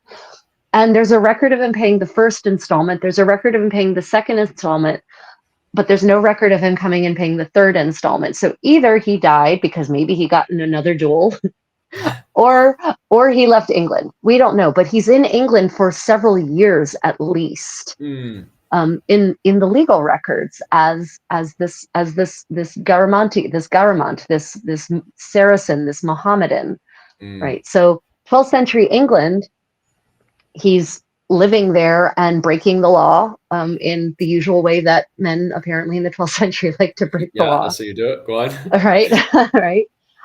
And so that's what I talk about. I like to back up, the archaeology with this documentary evidence, because Mm, it's very fascinating that the more you start to dig through these records, and England has a lot of really well preserved records, mm, honestly, despite all the fires and the Blitz and all the wars, they somehow managed to hold on to a lot of these, in some cases, 1,000 or more year old records. mm. And yeah, so I like to really go through the documentary evidence. And I suspect that as more of these law rolls are digitized, as they're transcribed, as they're translated and published, my suspicion is we're going to find an increasing amount of evidence for the presence of a much more cultural sort in places like England than we really would expect to find Mm. necessarily. Oh, massively, massively. And yeah, obviously give Kevin a bullet bush in the comments section there. Oh yeah, look at Um, that. Look at Kevin. My God, man, look at you. I've helped so many adopted people find their parents and grandparents. It's amazing feeling to see how happy they get. Yeah, yeah. Like the documentation for us is definitely more of our field of expertise from my side. But Right. Kevin, you're so good. Like you can see Kevin's earlier comment where he literally like my brain always gets mixed up. Maybe I should actually sit down and learn that stuff of the RZ255 of the Leinster DNA structure and stuff, and even the connection over to the north of Ireland and stuff. Like Kevin is so good at both looking into the DNA, and I'm assuming as well you're so good at working with the with the documentation and stuff as well to be able to find the connection, especially with adopted people and stuff. I Right. know, right, that we had a huge problem around, I think, from the 1920s up to the 1970s, where a lot of children, because of fighting and poverty and stuff in Ireland, a lot of children were adopted out over to America, and Yeah, they and weren't and able and to. some of them literally stolen from their mothers. Yeah, Literally yeah, stolen from their mothers. Their mothers mm, were lied to and told the babies were dead. yeah. And yeah, it's pretty. I just watched a movie about a true story about this, and it literally, I just cried so hard at the end. The story had no happy ending. Oh yeah, it was the same thing with what's his name? Oh, the actor who lives up the road from me, Killian Murphy. What was it called? Killian Murphy's new movie as well is on the same subject as well, where he's covering the what was it called? The laundries with the women in it and stuff, and also very even the ending is. Have you seen Killian Murphy's new movie? The one with the laundries and stuff. I have not. I have not. It's I'll quickly look up the name of it there. It is depressing as well. And the whole movie is so dark. Well, and Uh, so Ireland and Korea actually share some in mm, about the same time frame, very similar situations. In Korea, really? babies were taken from their mothers, yeah, because they were unwed mothers. Just like in Mm, Ireland, we're talking mostly about the unwed mothers, right? yeah. They were taken from their mothers and either reported as being dead or kidnapped, but officially adopted out to American parents. Mm, Yeah. So, I have one friend who is he's Korean, he was an adoptee, and he always says, "Well, I don't want to meet my mother because she discarded me, so she's not my real mother." And I'm like, "Richard, she might not have you might have been stolen from her. yeah. You don't That's just know. yeah. You don't know until you go and find her. She might Mm, be hoping someday you will come to her because she has no way of tracing you, because they purposely did not keep good records of this. In Ireland too, by the way, they did the mhm, same thing, yeah. where Oh, they just trashed the records so that there would be no chance of these children being reunited with their mothers, right? Because especially in the case, unfortunately, this one case that I read about, the mother superior in charge of yeah. the convent viewed those mothers as being undeserving of knowing their children, because they had not, they had violated the rules by having sex before Oh marriage, yeah. right? It's So absolutely like I remember. I was living. I actually grew up in the aftermath of all that stuff, and my mother remembered it so clearly because she was only right. what 18, 19 at the time when I was only a small child, and she would talk about the Magdalene sisters and stuff and what happened to them. and the way that they were treated. And it was the same thing with my own grandmother as well, because all those emotions were very, very raw. Yeah. Because of the way that my grandmother had grown up in a a school ran by the nuns when the nuns could still beat them, and Right. so you'd have stories about how my grandmother would try to learn this stupid poem, for God's sake of all things, and the nun, um, you know, obviously because of her own problems, because whatever. Right. Obviously, I can't go into details because it's YouTube. No, But no, then no. I mean, deciding, there's unfortunately violence is inherited, right? And it's mm, taught and it's yeah, learned. yeah, So, yeah. yeah. So Nun decided to start dancing on her feet, like, and that poor girl, my poor grandmother, walking home and then being beaten again by her, father and stuff, because, how Right. dare she get something wrong at school. And I just, even today, like, if that was to happen to my child, first off, I'd be like, a fucking poem. Get out. Does that get you any work in business? No, a poem. You're wasting my child's time. But I'm more educated, you say. I don't want to say, oh, I'm the greatest person in the world. But these days, I think parents are great because they're more critical. They'll look at a Right. textbook and going, does this pay the bills? Like, honestly, does this pay the bills? The amount of parents that react like that these days, and I think it's a brilliant thing. I think it's a brilliant attitude to have. Because of the fact our government is trying to make us as stupid as possible. And you can see that by the way they're trying to educate our Yeah. children. Yeah. Yeah. Like, what's Big the point time. of, In the yeah. US as well, it's Mm, literally most of the public schools were purposefully broken to create an uneducated electorate yeah. because uneducated people are real easy to manipulate. Oh, 100%. Really easy. Yeah. So it's great to have and you know what? It's for the good of America to be more educated, and the Oh, great thing of the God, West. yes. Because now, wake up, everybody. You're now competing against China and Singapore, who now are on top of us and smashing us Yep. business. The Americans are freaking out because guess what? The Chinese were able to very, very quickly go in there and start buying up all the American lands. And they understand Yep. how American, land tax works even better than American businessmen. So they very quickly came in there, started buying up a whole load of land, understood how land tax work. And yet the majority of Americans can't compete against that because most Mm-mm. Americans aren't educated in a competitive level They to are be able to not. buy the land against them. So And on even, purpose. yeah, So it's great. Thank you, GOP. You broke it all. Wonderful. so now it's really, really this lack of education has really bought bitten people on the ass. And so it's a good thing if you turn around to your child and say, look at their textbook and say, can you use this in business? No, you can't. Get out. I don't need this. Compared to in Singapore, where parents are literally on the doorstep of the school every single day saying, I need my child to be able to be at a business competitive rate. And everything in Singapore is designed not just to be competitive. And I know it's a horrible system. Being competitive is horrible. There's no two ways about that. Oh, But at it the is. same It's time, destructive to your yeah, soul. I mean, literally. It's the yeah, depression. The depression. Korea has a similar system. It's worse, yeah, actually. It's terrible. Children mm, children are in school 12 to 16 hours a day here. mm. And the suicide rates, the anxiety, the depression, but they don't learn anything. This Yeah, is the that's the problem thing. with Japan. They Japan has the they same don't learn problem. a thing. They Yeah, they study for a test, and then after the test, they couldn't tell you a yeah, single thing that they were tested on. yeah. Yeah. Compared to Singapore and certain schools in China, the children are purposely designed to be very, very competitive, business wise, especially trade business wise. And the Chinese are exceptionally good at understanding land tax Mm. as well, which is something that is completely smashing us right now because of the fact that, especially between the trade between I think it's Beijing, because they're trying to reconnect the modern version of the Silk Road, and Yeah, yeah, Jesus, they're they buying up are so fast. the Belt and the Road project that That's no the one is tracking. And the No one is Chinese are tracking this so good thing. at it. Yeah. And It's we, you know yeah, go on. it's most people don't realize that China owns most of Africa now. Mm, That China has all of these agreements with all these Central Asian countries so that they can build this highway that's going to connect China to Europe. yeah. Like that, there should be a lot more concern about this than there is. Oh, big time. Like, come on. They're literally on top of us. We need to literally rebuild the entire bloody trade and stuff. we're bitching about this, which is slightly close to our original topic of trade in the early medieval period, especially when you would have had traders in the early medieval period, which would have also been very competitive. But at least they knew to educate their children, you know? Yeah, yeah. I mean, definitely.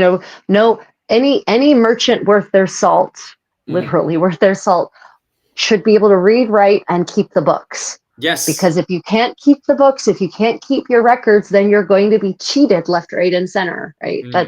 That's this myth of the illiterate Middle Ages is another of these terrible myths. Now, were the literacy rates the same as they are now? No. Mm. But this bizarre statement of, well, no one could read and write in the Middle Ages except the monks is not true. Yeah. It's not true. It's not true. It's not true. Also, Europe is not a monolith. Yeah. Yeah, it is very mixed inside there. Jim, the what was it called? Some of the Africans. I'll skip that one because that's an interpretation. Because the thing is with some of our media and stuff is that we're getting different interpretations. Like the interpretation that Rachel is getting from her media is different to the interpretation I'm getting from Irish media, and I know the Irish media is purposely giving me the wrong interpretation on purpose because I not only pay attention to Irish media, but then I'll turn on the Japanese media and it's saying something completely different. So Yeah. I know the media is manipulating and controlling me. So anything to do with interpretations in the comment section, I'll be like, very critical of it. This I'll just I don't want to be rude or anything. I just also don't want to be annoying the algorithm at the same time because I know the algorithm can be like, especially like where am I right now? Oh no! If you say something completely inflammatory, the almighty algorithm will reward us tenfold. Right? It's Yeah, terrible. I hate this ecosystem. I yeah. just want to talk about history. But if I don't occasionally drop certain words in this live stream, then our views go way down. Mm, It's disgusting. Anyway, so back to the documentary evidence or the evidence for multi ethnicity in medieval Europe. So I talked about these records that we have in England, and they mm, go all the way up. We've got all these pipe rolls throughout across the centuries that talk about traders coming in and setting up, having shops like trading posts in London. mm. There's 14th century tax returns from England from 1380s Yeah. that refer to Peter the African by name. They Wow. call him Peter the African, Mm, and he's paying taxes, right? So if he's paying taxes, he's there long enough to pay taxes. It's a tax return, yeah. right? And then in the 14th century, we have births being registered in England that refer to their African the children as being born to African parents. So Mm. we've got that kind of documentary evidence in England. What do you have going on in Ireland? Is there any kind of? I know It's just Ireland has the problem that all your archives keep burning up. yeah, setting Um, on fire is going to say that as well. Plus, it doesn't help that although there's definitely massive indication of people from, especially North Africa, coming over from North Africa to Iberia and then into the Dublin courts and stuff. Like we literally have bards and stuff in the Dublin courts during the Viking Age. The problem is then once we get up to that period you were saying there, is that because of the constant war with England and stuff, there's kind of a dip on people who are coming in and out of the island of Ireland. It becomes somewhat isolated, especially after the Scottish mm, Norwegian War, where right. Norway, because England has control over Dublin, Norway is no longer inclined to invest into Dublin. So they start moving, they start looking more to the east for trade, especially after the Mongolian invasion, which is also another massive, what's the best way to refer to a Inflection multi, point, yeah, turning point, yeah, or yeah, oh, you're definitely, talking about the Mongol Empire being multi-ethnic itself, which it was. It yeah, was it was very multi-ethnic. yeah, because now you have a trade link that's going from Beijing over to I know Hungary is slightly, sorry, the Polish Hungarian area is Yeah. slightly funny because of the fact it's still a kind of warring area against nomads and stuff. So even trade is slightly funny, but there is somewhat of trade going in from that region up there and then up into Norway. So Norway is kind of looking more to the east for trade now rather than looking to Dublin. Mm. But all that kind of movement definitely would have been there during the early medieval period. That's why when I see this stuff dated to the 6th and the 7th century, where England is allegedly a dark age for the Anglo-Saxons, I'm quite Right. excited to see what they could find in the likes of Clonmacnoise and areas like that in the centre of Ireland, both the capital of Ireland at the time, to see if there is any African traders coming in there, especially from West Africa, trading with locals, settling for perhaps a bit, maybe even paying a tax. Would be a funny one because it's cattle raiding society. So Right. they probably just No one is paying tax returns on their cattle raids, are yeah, they? yeah. You I see owe that. you one. I owe you one cow as my share of this raid for the Yeah, taxes. exactly. Like, so maybe not so much in the golden age of Ireland, I'm not sure, but in the Viking age, it was definitely because you have the bringing in of first silver ingots that are weighed, and then eventually coinage that then is replaced by coinage. Funnily enough, I think it's first started in Sweden. Sweden starts bringing it in within the ports of Scandinavia because of the fact that they wanted to simplify trade in those areas, and that's how Sweden started to bring in, from my understanding, and if anyone in the comment section wants to correct me on that one, that's why Sweden started to bring in cities, was the fact that these ports were starting to get bigger and bigger, and they needed to make changes for all this trade. So not only were they switching from small scale ports into city ports, but they were also switching over the coinage. And I think that's the same in Dublin as well, that it was switching from a kind of a settlement that was, because the settlement, the basic settlement of Dublin is strange because it's not a Norse settlement to start with. It looks like a Right. monastic settlement. It's got a church, and it's meant to be Viking, by the way. It's meant to be pagan Viking, and it's got a monastic church in the middle, which is Christ Church, and then it's got Viking Yeah. defenses and Viking homes in it. So it's strange, but regardless, it seems to switch from this monastic style to more of a Viking port city. And with it, they switch from, first, probably maybe at first had cattle to trade with, then quickly switched over to silver ingots, and then from silver ingots over to coinage, especially, before the 11th century and stuff, with the likes of, what's his name? Citric silver. Yeah, Citric Silkenbeard. That's the one.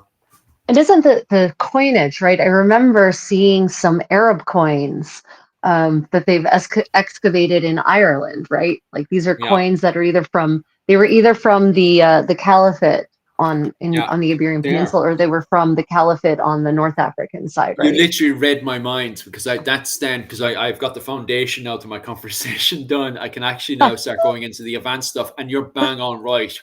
The reason why all these changes were happening is because at the time, as you point out there, the Caliphate is in the golden age. So you do have a lot of traders, not only traders, but you have, various bards, people who most likely wants to play musical instruments. All of these people, and it's not even before, like even before Dublin goes into an economic golden age, when Turgis is in charge, and Turgis is a horrible human being. He's an idiot, by the way. But even when Turgis is in charge of Dublin, and Dublin is very small scale, there's still people coming in from North Africa and Iberia to play. They have what was it called? Caliphate names. That's how we know that they're fancy people. Right, they're fancy people. Yeah, that's how my brain reads it. When I look at the Annals of Ulster and it's got all these fancy names, I'm just like, oh, isn't he from the fancy world? The He's from basically the fancy the Islamic, what was it called? The Islamic Golden Age, isn't it? Or the Yeah, Islamic yeah. Golden It's Age? and Spain. It is. It's a golden era. It is definitely a golden age in Spain, and so it's really funny that like the golden age for Spain and what is now Spain and Portugal, the Iberian Peninsula, its Yeah. golden age is kind of close to Ireland's golden age, right? There's That's significant where we're finding overlap, these coins. Yeah, that's why we're finding all these coins in Ireland, because right? as Claire Downham is still arguing, she's got her book out. I have it over there. It's the Viking Age Ireland or something like that. But she is still writing up, and she probably has endless amount to work with. That's probably why she's taking long enough. She's arguing right now that Dublin was in an economic golden age, which would be very, very easy to argue, because anytime we do archaeological digs in Dublin, if the council isn't trying to destroy it, we're finding like massive indication that this truly was a great golden age in Ireland during the Right. Viking Age, and the clear signs, as you point out there, with the coins, When we look at the likes of the Annals of Ulster, it gives off all these, as I was saying, the fancy names and stuff that Fancy shows names. names from what was it called? The Iberian Peninsula, modern day Spain and Portugal, and also from Right, North Africa and stuff. So we know that there's a whole load of mixing, not just with people from the Iberian Peninsula, which is only down the road from Ireland, especially trade wise, but we're also getting people from Brittany, Wales, and right, Scotland. That's the Celtic world, as they refer to. And also, we're getting people from Norway, Denmark, Sweden, Iceland, and even as far as Finland, people right, traveling from Finland, which is also exciting in itself, So you are, although Clonmacnoise is meant to be the capital of Ireland, Dublin, on the other hand, at this point would have been very, very mixed. right. Okay, so I've had a couple of requests now to show what it is I'm working on. So just for a moment, I'm going to go full screen so that you can see what I'm doing. Otherwise, you won't know. I'm working on a new gown. So what I'm wearing now is actually just my underwear. I'll be honest with you all. I won't. There's no prevarication here. This is underwear. This is 15th century underwear in England, France, and Flanders, and there's a gown that should go over top of it. And so I'm making a new gown that will go over top of it. And this is one of the panels, Mm, right? This is a really nice. This is silk. See how shiny this is? This is not silk. It's wool. mm, Right, so this is the back panel, and what I've been doing this whole time while talking, is attaching a little train on the bottom, a little extra fabric on the bottom, so that there's a nice little train in the back. So it's black, so you probably can't really. Oh, I guess you can. Yeah, you can see the seam. I was basically whip stitching two pieces of silky black wool together, so that I can actually cut them into a nice train. So that's what I was working on. But my next thing that I'm about to start working on, because I always have some damn thing that I need to do, the sleeve of my 15th century Italian, and we'll talk about 15th century Italy in a moment. The sleeve came off of the gown, so I need to reattach it to the bodice. So that's the next thing I'll be working on. Okay, thank you all for this momentary segue into what the hell is the Contessa doing. Now back to your regularly scheduled medieval buzz. definitely, definitely. And Jim was asking about the story in modern day immigration into Ireland. Yeah, that's a very touchy subject. Just to be clear, like Ireland has taken on mixing of immigration since what was it, 2006. We had a lot of people moving over from Poland over to Ireland, Mm, and that was quite good, very good immigration inside of there. And then around 2008, we started to get immigration in from Nigeria, also very good immigration into mm. Ireland. But for some reason, 2015 popped in and we had the homeless crisis. Obviously, I myself has been affected by it. Rachel, you were saying to a certain degree, even in America, people have been Oh, affected it's to it. huge. It's Yeah. terrible. But I mean, Um, I don't moralize poverty. I know that most people who end up homeless didn't want to go there, and they yeah. suffer usually from extreme mental illness. And it's really easy in the US to go from having a home to not having a home. And once you don't have a home, it's really hard to even get a job. Hmm. So yeah, Yeah, I was it's even an thinking about issue. that this morning. Yeah, I was thinking because yeah, you're bang on right. The moment you're homeless anywhere in the world right now, there is zero schemes to get people. There was a homeless man I was watching on YouTube. He's got his YouTube set up and everything, and I was listening to him yesterday, and he spent a full 10 minutes ragingly angry at the fact that people were coming up to him while he was begging and telling him get a job. And it's Yeah, like, how am I supposed to get a job? I go into a toilet to clean myself so I'm not yep, scratching myself. I have no access to a home. I yep, want a job. I will scrub the street in front of me for money. yep, And he has a phone because he's on a form of social welfare, as he's open about that. And he's looking like he begs for coffee and stuff. Like it's not like he's begging because he's an alcoholic. He right. explains in his YouTube videos is that after what was it? It was only recently. I think it's 2015 or something. He's sadly in his 50s and stuff, and he lost his business. His business collapsed, and his kids and wife left him and everything. And so he's left to beg. But with the social welfare money he was getting, he managed to get himself a phone. So he's rigged up and he's accepting donations online and stuff. I can't remember specifically what it was, but I was listening to him last night and he spent 10 minutes arguing at the fact that he cannot get accommodation, and without accommodation, he cannot get the correct connections. But I don't know how it works in his state and stuff. This is in America, by the way. He Oh can't yeah. get connections into a bank, and because he can't get connections into a bank, he cannot get a home, and from there he can't get a job. And Yep. he spent 10 minutes just raging about this, like that this is that the whole system is broken as of 2015 onwards, like, you know. Yeah, it So really is, and it's just getting more broken. So, yeah. yeah, the homeless crisis is an issue, and not only is it a question of, well, you lost your job because you can be fired the Mm, same day and not get paid the next day. yeah. The prices for housing, like in Ireland, right? The prices for housing in the U.S. are insane. Mm, Oh my God! If we lived in the U.S. right now, we couldn't afford it. We yeah. couldn't. Not on our income. We Mm. no. Yeah. Oh, it's so bad. Like that's a lot of people Yeah, ask me as well, like why I'm over in Asia, why I'm not over in Ireland and stuff. yeah. Especially with me and my wife's qualifications and stuff. No, we got knocked out of the game. Like especially after we were just as 2015 was coming in. Although we were actually getting paid very well. The two of us were working because we were passionate and in love with our work.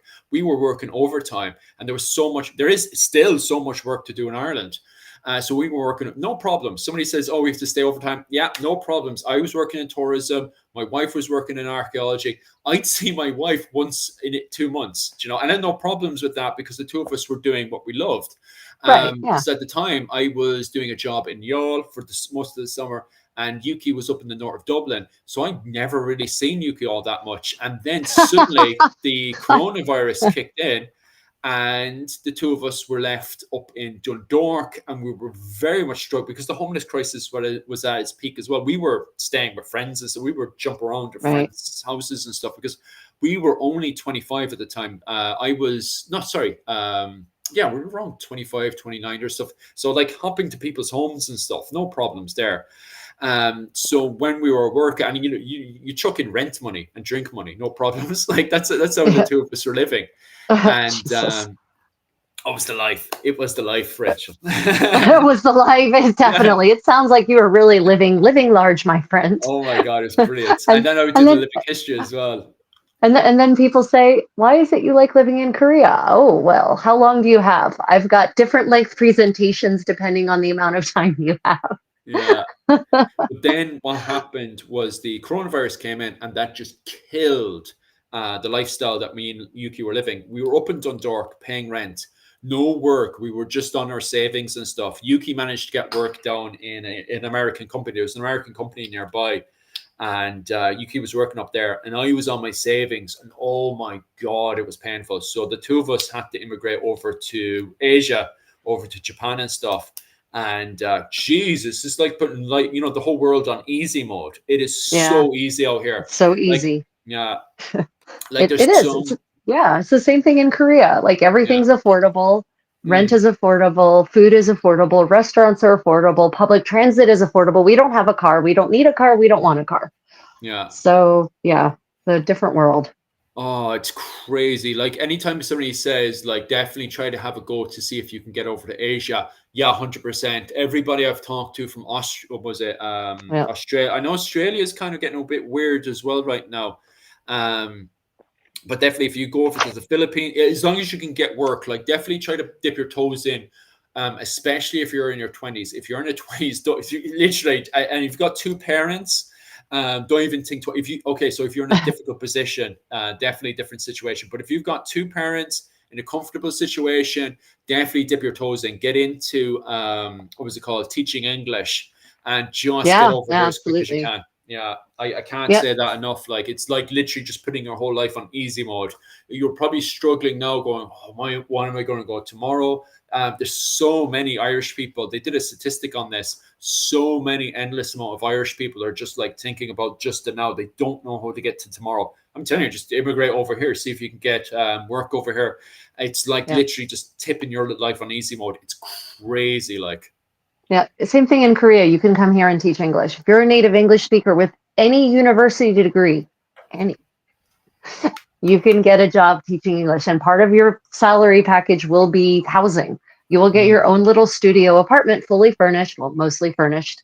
And, Yes, it'll be hard work because Koreans work a lot. They work Yeah. more. But if you're American, you're used to working a lot probably anyway. So, Well, that's it as well. but Like, it is, and it's life on easy mode. It really is. oh, it's crazy. I don't know what the hell is going on. And Jim O'Neill, yeah, that stereotype in the homeless is so bad. But even on top of that, even with people that have make mistakes and do make mistakes while they're homeless, it's such a tough life. I wouldn't even I wouldn't turn around and say, "Oh, that person's subhuman" or Yeah. anything. That person has life hard enough the way it is. So yeah, it's a difficult one, all right, especially for the homeless, and the homeless crisis in both Europe and in America right now is quite bad. Like, Yeah. but yeah, let's get back to happy feelings Yeah. with early medieval. Multi-ethnicity in Europe. Mm. And it's crazy um, because this is the period, as we were saying, the golden age of Ireland, where you have people healthily, not in this kind of unhealthy environment of a homeless crisis, immigrating to Ireland. In fact, in the early medieval Ireland, weirdly enough, actually, Ireland was having a population dip and it started to re-emerge. The population started to go back up again with the arrival of the Vikings. Couples, for some strange reason, started to mingle again. Irish couples started to mingle again and started having more children. It's still debated why there seems to be a population dip going into the Viking Age. There's some weird population dip that happens in Ireland, and then suddenly, it's not just Ireland, right? mm, So across, and this could just be a knock-on effect from the Justinian plague, but okay, um, this happens all across Europe, and actually it's good for women mm, because that's why in the first millennium, women across all of Western Europe are much more enfranchised. They're treated much more like equals. They have more rights. They have more value because mm, when the population is low, suddenly everyone goes, oh crap, we need women. yeah, um, and so that's why in the first millennium, in most places in Europe, you have bride prices instead of dowries. And this is the era in which the monasteries are really gaining steam.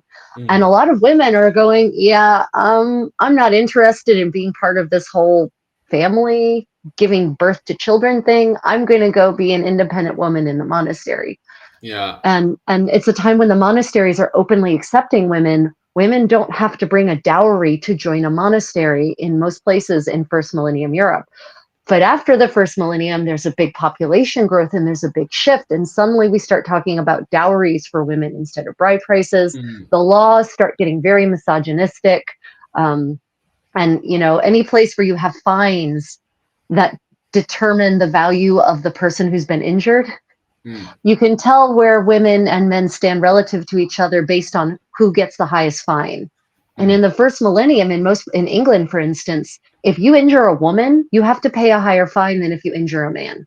Ah, that's interesting, isn't it? Like Yeah, compared to the going back into the late medieval period again, where women are pretty much treated just way after the Black Death is finished, yeah, and you go into the Renaissance and stuff where women are treated terribly again.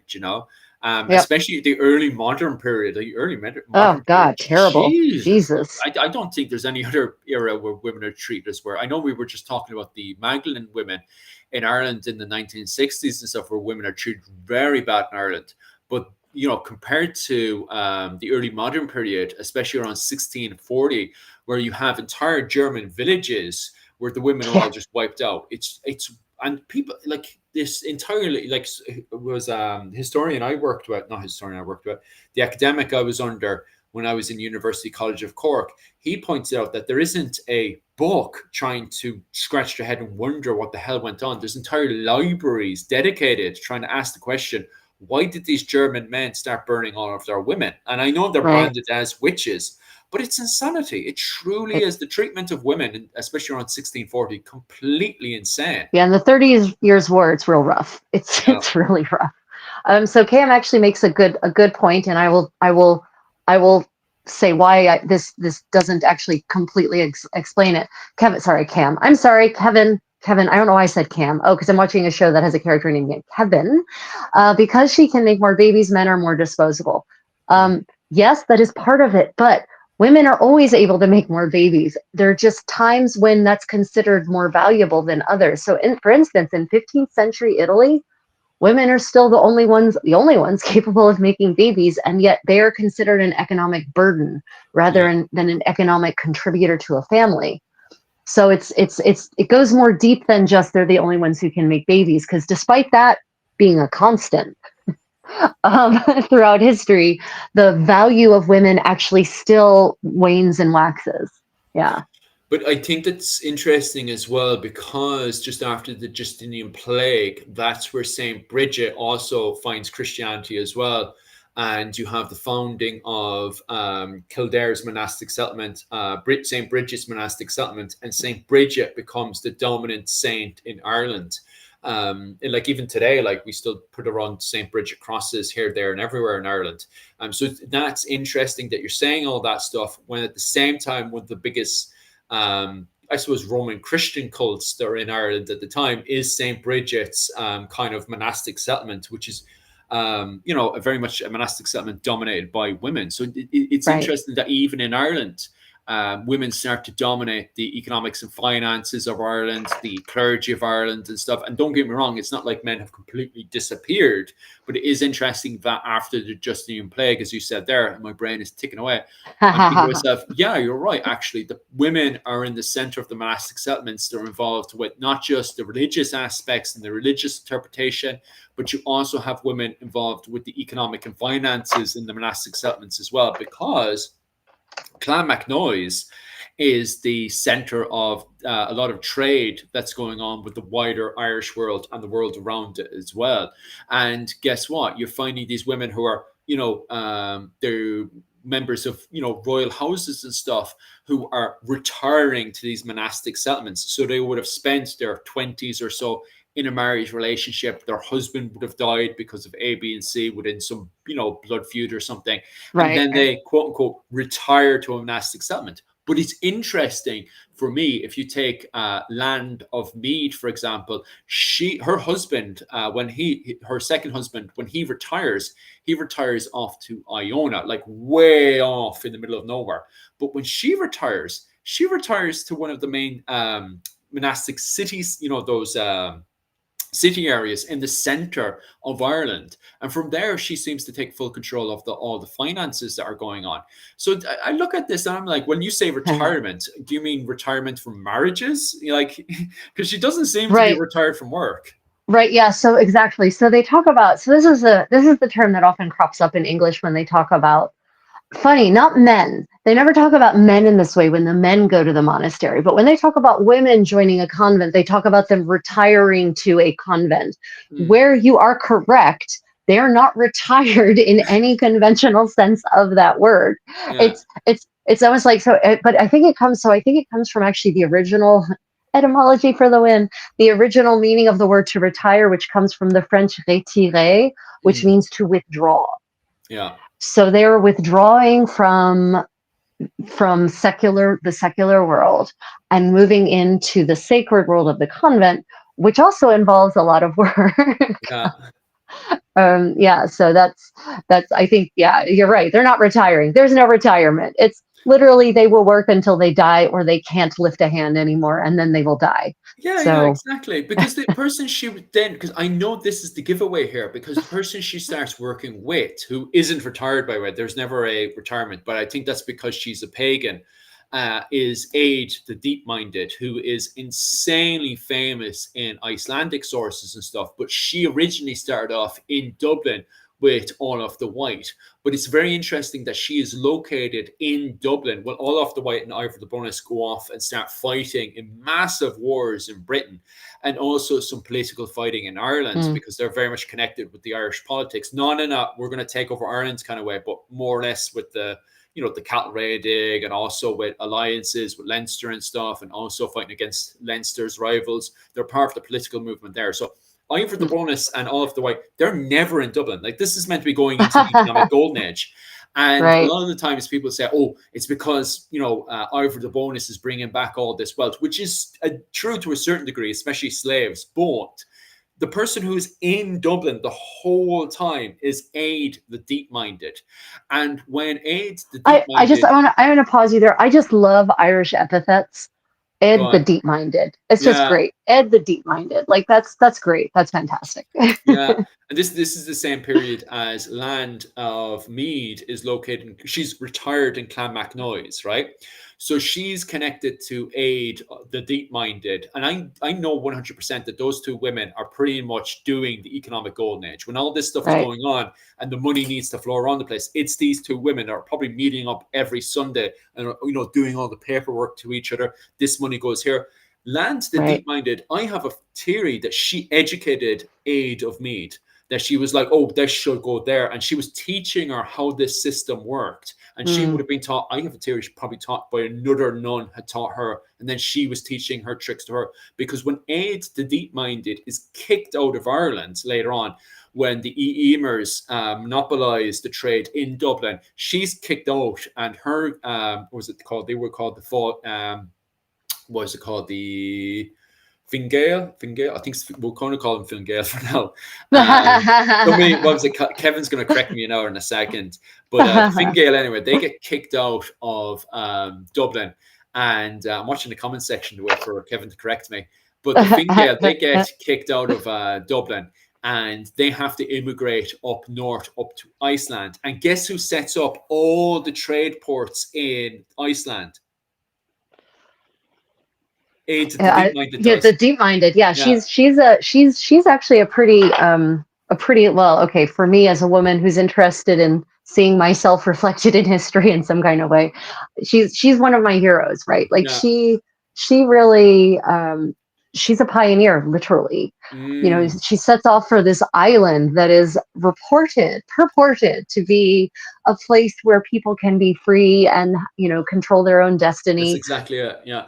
But the reality is that any place that's free and where you can, this is real estate talk, this is realtor talk, right? Anytime someone describes a house as a place where you can be free to express yourself, I'm like, ooh, that house needs some work. Yeah, Right? yeah. So the idea that Iceland is this place where you can be free means it's not developed. Mm, Right? It's not developed, which means she's going into this place. I'm pretty certain with the name, an epithet like deep-minded, she knew that there was going to be a lot of work yeah. to basically build civilization there. And Mm, yet she does, this single woman, right? She goes off and leads yeah. this ragtag expedition basically to set up. And then she sets up a homestead. She ends up being one of the leaders in the community. I mean, Mm. it's almost fairy tale level stuff, but it's Oh, yeah. real.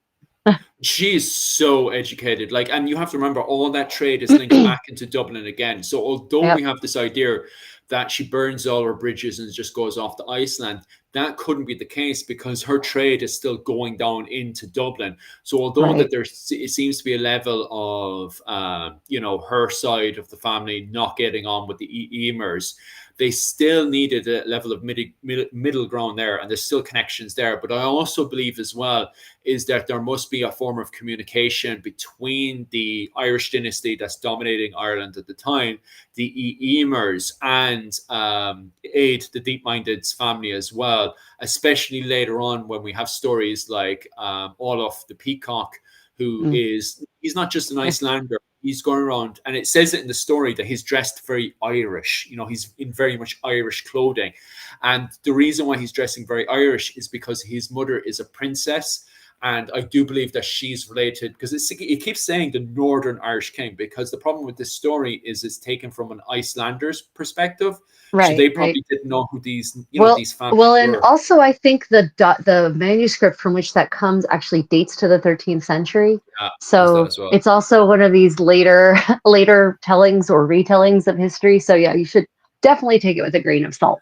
Yeah, it's the problem. I had same problem with Nile Saga as well, because Nile Saga is meant to be set Yeah, around just another 100 years again after that in 1014, but it was documented and written down in the 13th century. And yeah. it's funny because when I was reading it, I didn't date it at all. I just didn't think, because I was only a second year or something in university, so I never thought about reading it from the context of the writer. And so I was Mm, reading Nile Saga. And then suddenly, because I was doing living history at the time as well, And suddenly they're in the boats and they all take out pole arms from the 13th century. And I'm like, what the hell are they doing with these pole arms? What the hell? So you're bang on right. You do have to look at it from the perspective of the 13th century, because a Yeah. person from the 13th century, like I know I'm using war for the example, it would be like these days when we look at the Victorian era and, a child, for example, would think of a gun. He'd think of like an M16 with the machine gun. Da, da, da, da, da. He Yeah. wouldn't have any understanding of a Victorian gun. It just wouldn't come into Yeah. his mind. So when people think of spears and weapons, they think of spears and weapons of that era, not of Yep. the era of the Viking Age. And so when I Yep. was going through, I was like, what the hell? But yeah, you're bang on right. You need to look at it from the perspective and then sometimes kind of write it back. Okay, so they're from this era, but what's their interpretation of that era? How was this information handed down to them? And it is funny because I do believe that these characters, a lot of these characters in the sagas existed, but you can feel that kind of Chinese whispers inside of there. Yeah, it's always looking for the core. It's like the Iliad, for Yeah. instance, is a prime example.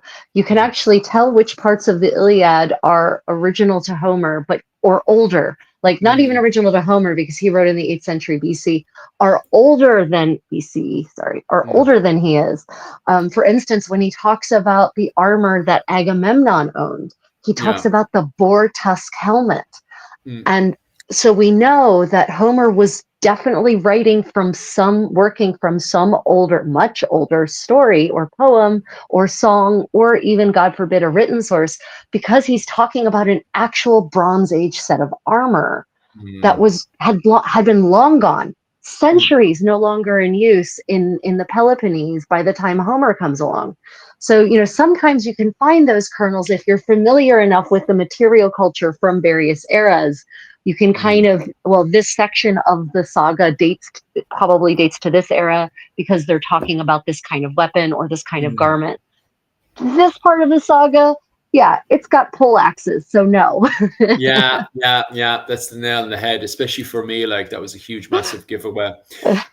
Which does actually remind me, we can because I think we covered everything when it comes down to the two people from Africa. There's nothing else you want Yeah. to expand on there, do you?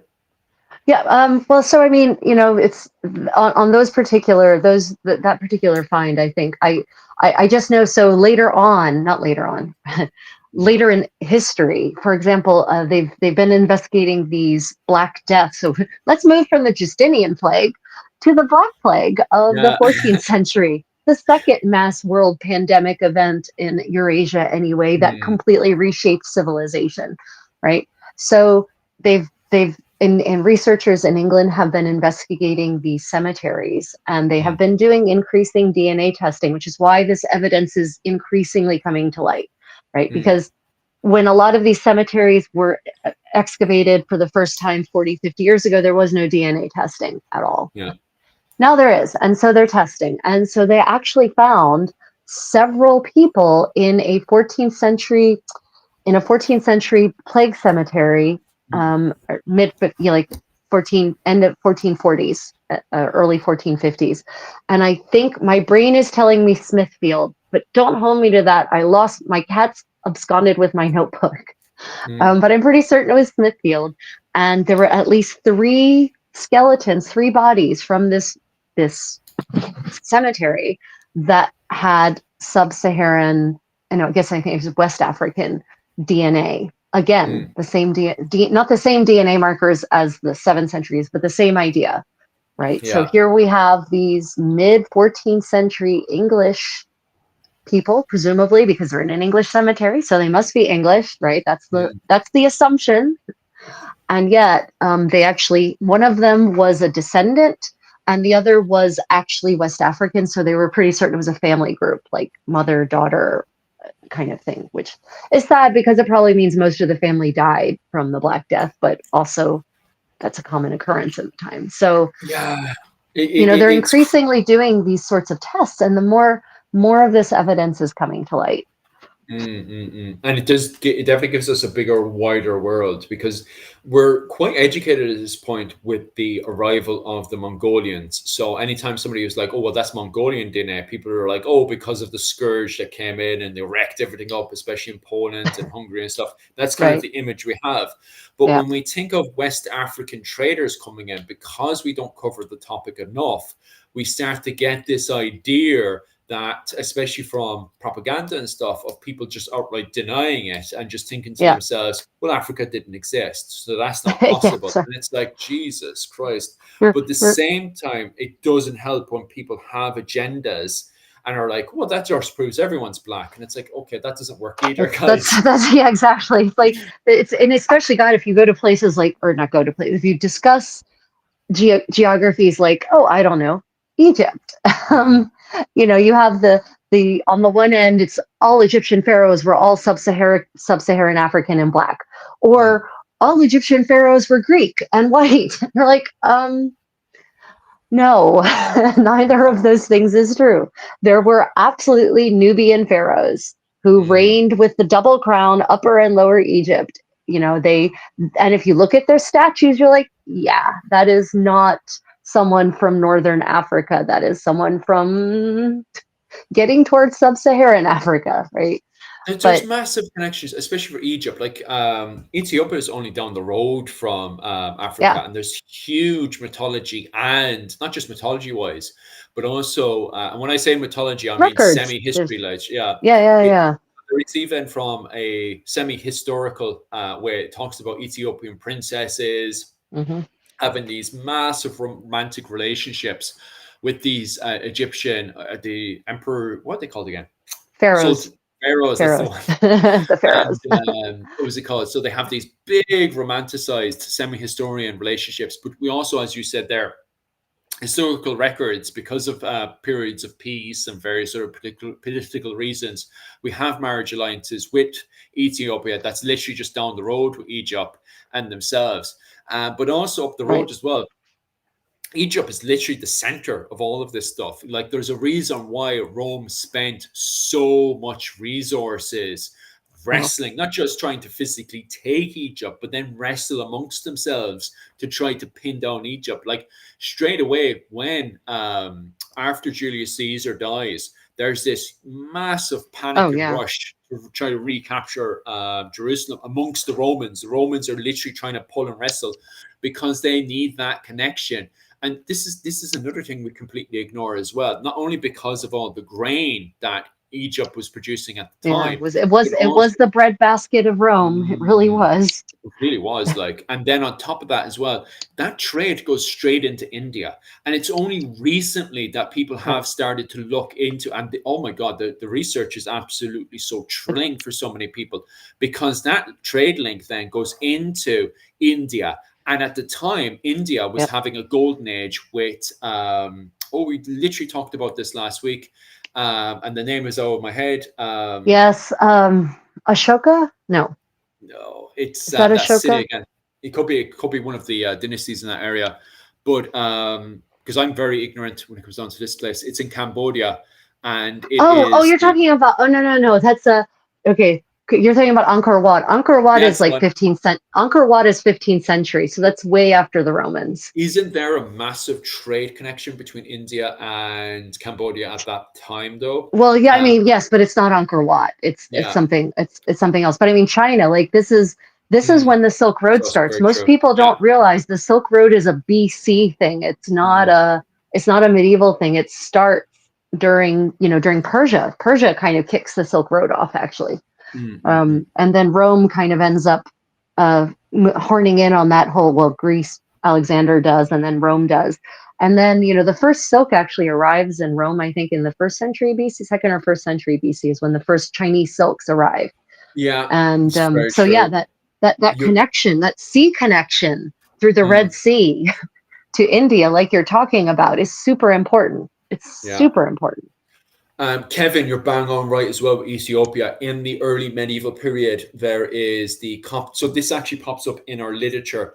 I think there may be a few Coptic crosses from the Egyptian Ethiopia area. And then it goes into the whole conspiracy thing to do with the ark and everything. But regardless, I think there's a few effigy crosses in the early medieval Ireland dotted around Ireland that you can be walking by and go, what the hell is this Coptic cross doing here? So not All only do right. we have Byzantine crosses, but sometimes they're scratching their head going, what the hell is this Coptic cross doing here? Because the Coptic Christian church is slightly different to the interpretation of the Byzantine interpretation of Christianity and, of course, the Roman interpretation of Christianity, right? Coptic is very, very interesting because then if you look at the earlier versions of Tundle's vision and then what influences, that whole lot of literature and stuff, it seems to be heavily, the language in it seems to be heavily influenced by a Coptic Yep. interpretation. And there also seems to be a Coptic Christian interpretation that seems to influence insular Christianity. The person who specializes that is Dr. Katrina. I can't remember. Oh, I'm so bad right now. I can't remember her surname. But Dr. Katrina up in University College of Cork, she specializes in the influence, well, what she can spot in the literature, because she's a genius when it comes down to understanding early Irish literature from a linguistic interpretation. But she Right. can spot, her eye can spot the influences of Coptic literature into the Old Irish literature. And it seems to be from her interpretation, and she very much aggressively defends this, there definitely seems to be a Ethiopian, Egyptian, because at the time Ethiopia was in the middle of its own golden age as well, and it was one of the earliest areas to take on Christianity. It was, and they come at it weirdly. Like they convert to Judaism like Yeah. centuries before, and then Christianity comes along, and they're like, well, this must be the next natural step for our Mm. people. So Yeah. I think they're one of the earliest polities to adopt it as the official state religion. Long before Rome, like before Yeah. Rome even thinks about it, right? Rome Yeah. is still persecuting some Christians who are doing stupid things. And Ethiopia is like, we are now a Christian kingdom. In the middle of going into a golden age. So just Right. as Rome is going, quote unquote, into a dark age, Yeah.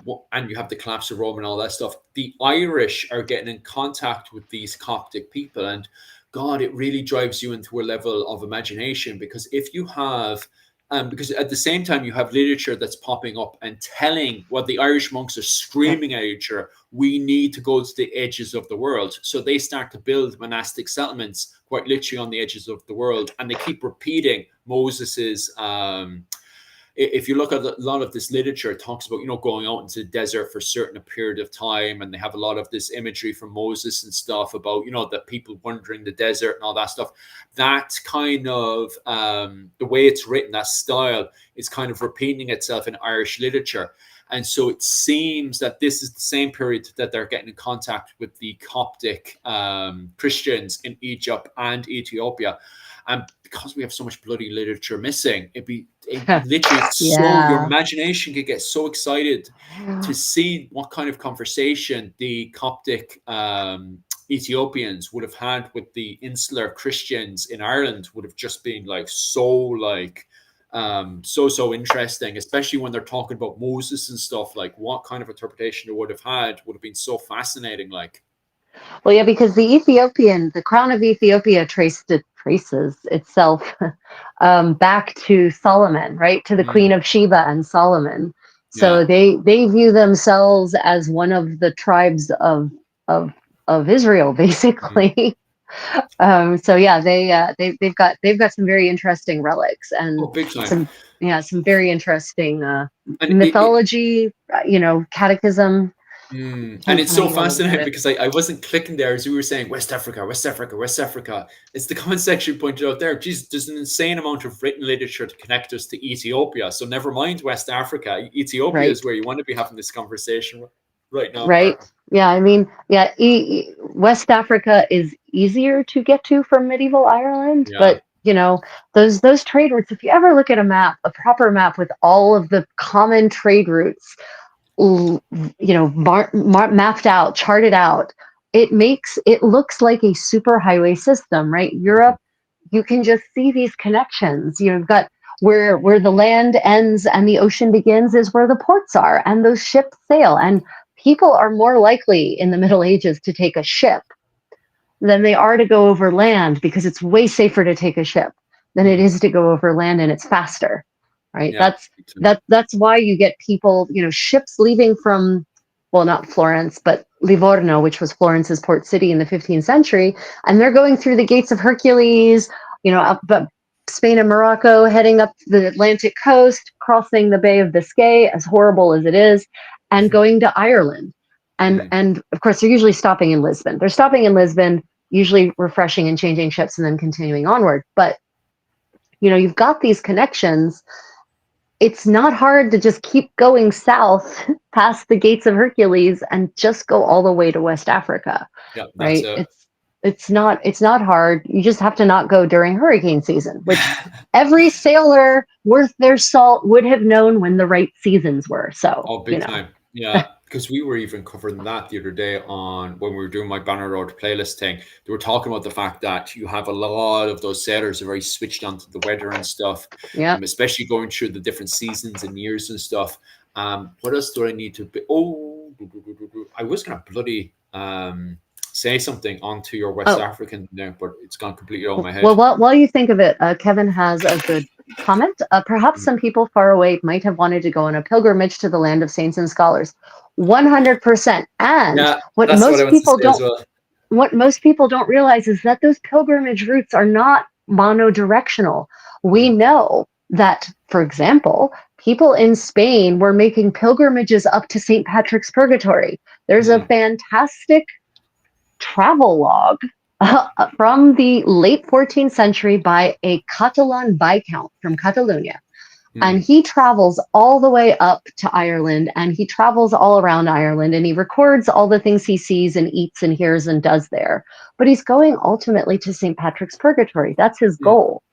And he's from, as Philip would say, a fancy part of the world, right?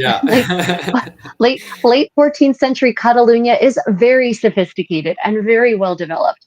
And he's going up to Ireland, and his travel vlog is very interesting about Ireland, by the way. It's some of our best evidence for 14th century Irish clothing, Gaelic Irish clothing, comes from this Viscount, right? Mm. But the more important part of that is that clearly St. Patrick's Purgatory was a common pilgrimage destination for people well beyond Ireland. Mm. So if you've got Catalonians making their way up to distant Hibernia, as the Romans called it, Ireland, right? And we know we have Irish people going on pilgrimage to Rome and to Compostela and to other pilgrimage sites throughout Europe, then why wouldn't they also possibly make a pilgrimage even further afield? 100%. You know? Yeah, I think once you explain these trade routes and stuff perfectly, it makes all perfect sense. I think the problem is a lot of times when we look at the media side of things, the media, I think the problem is the media itself is very ignorant.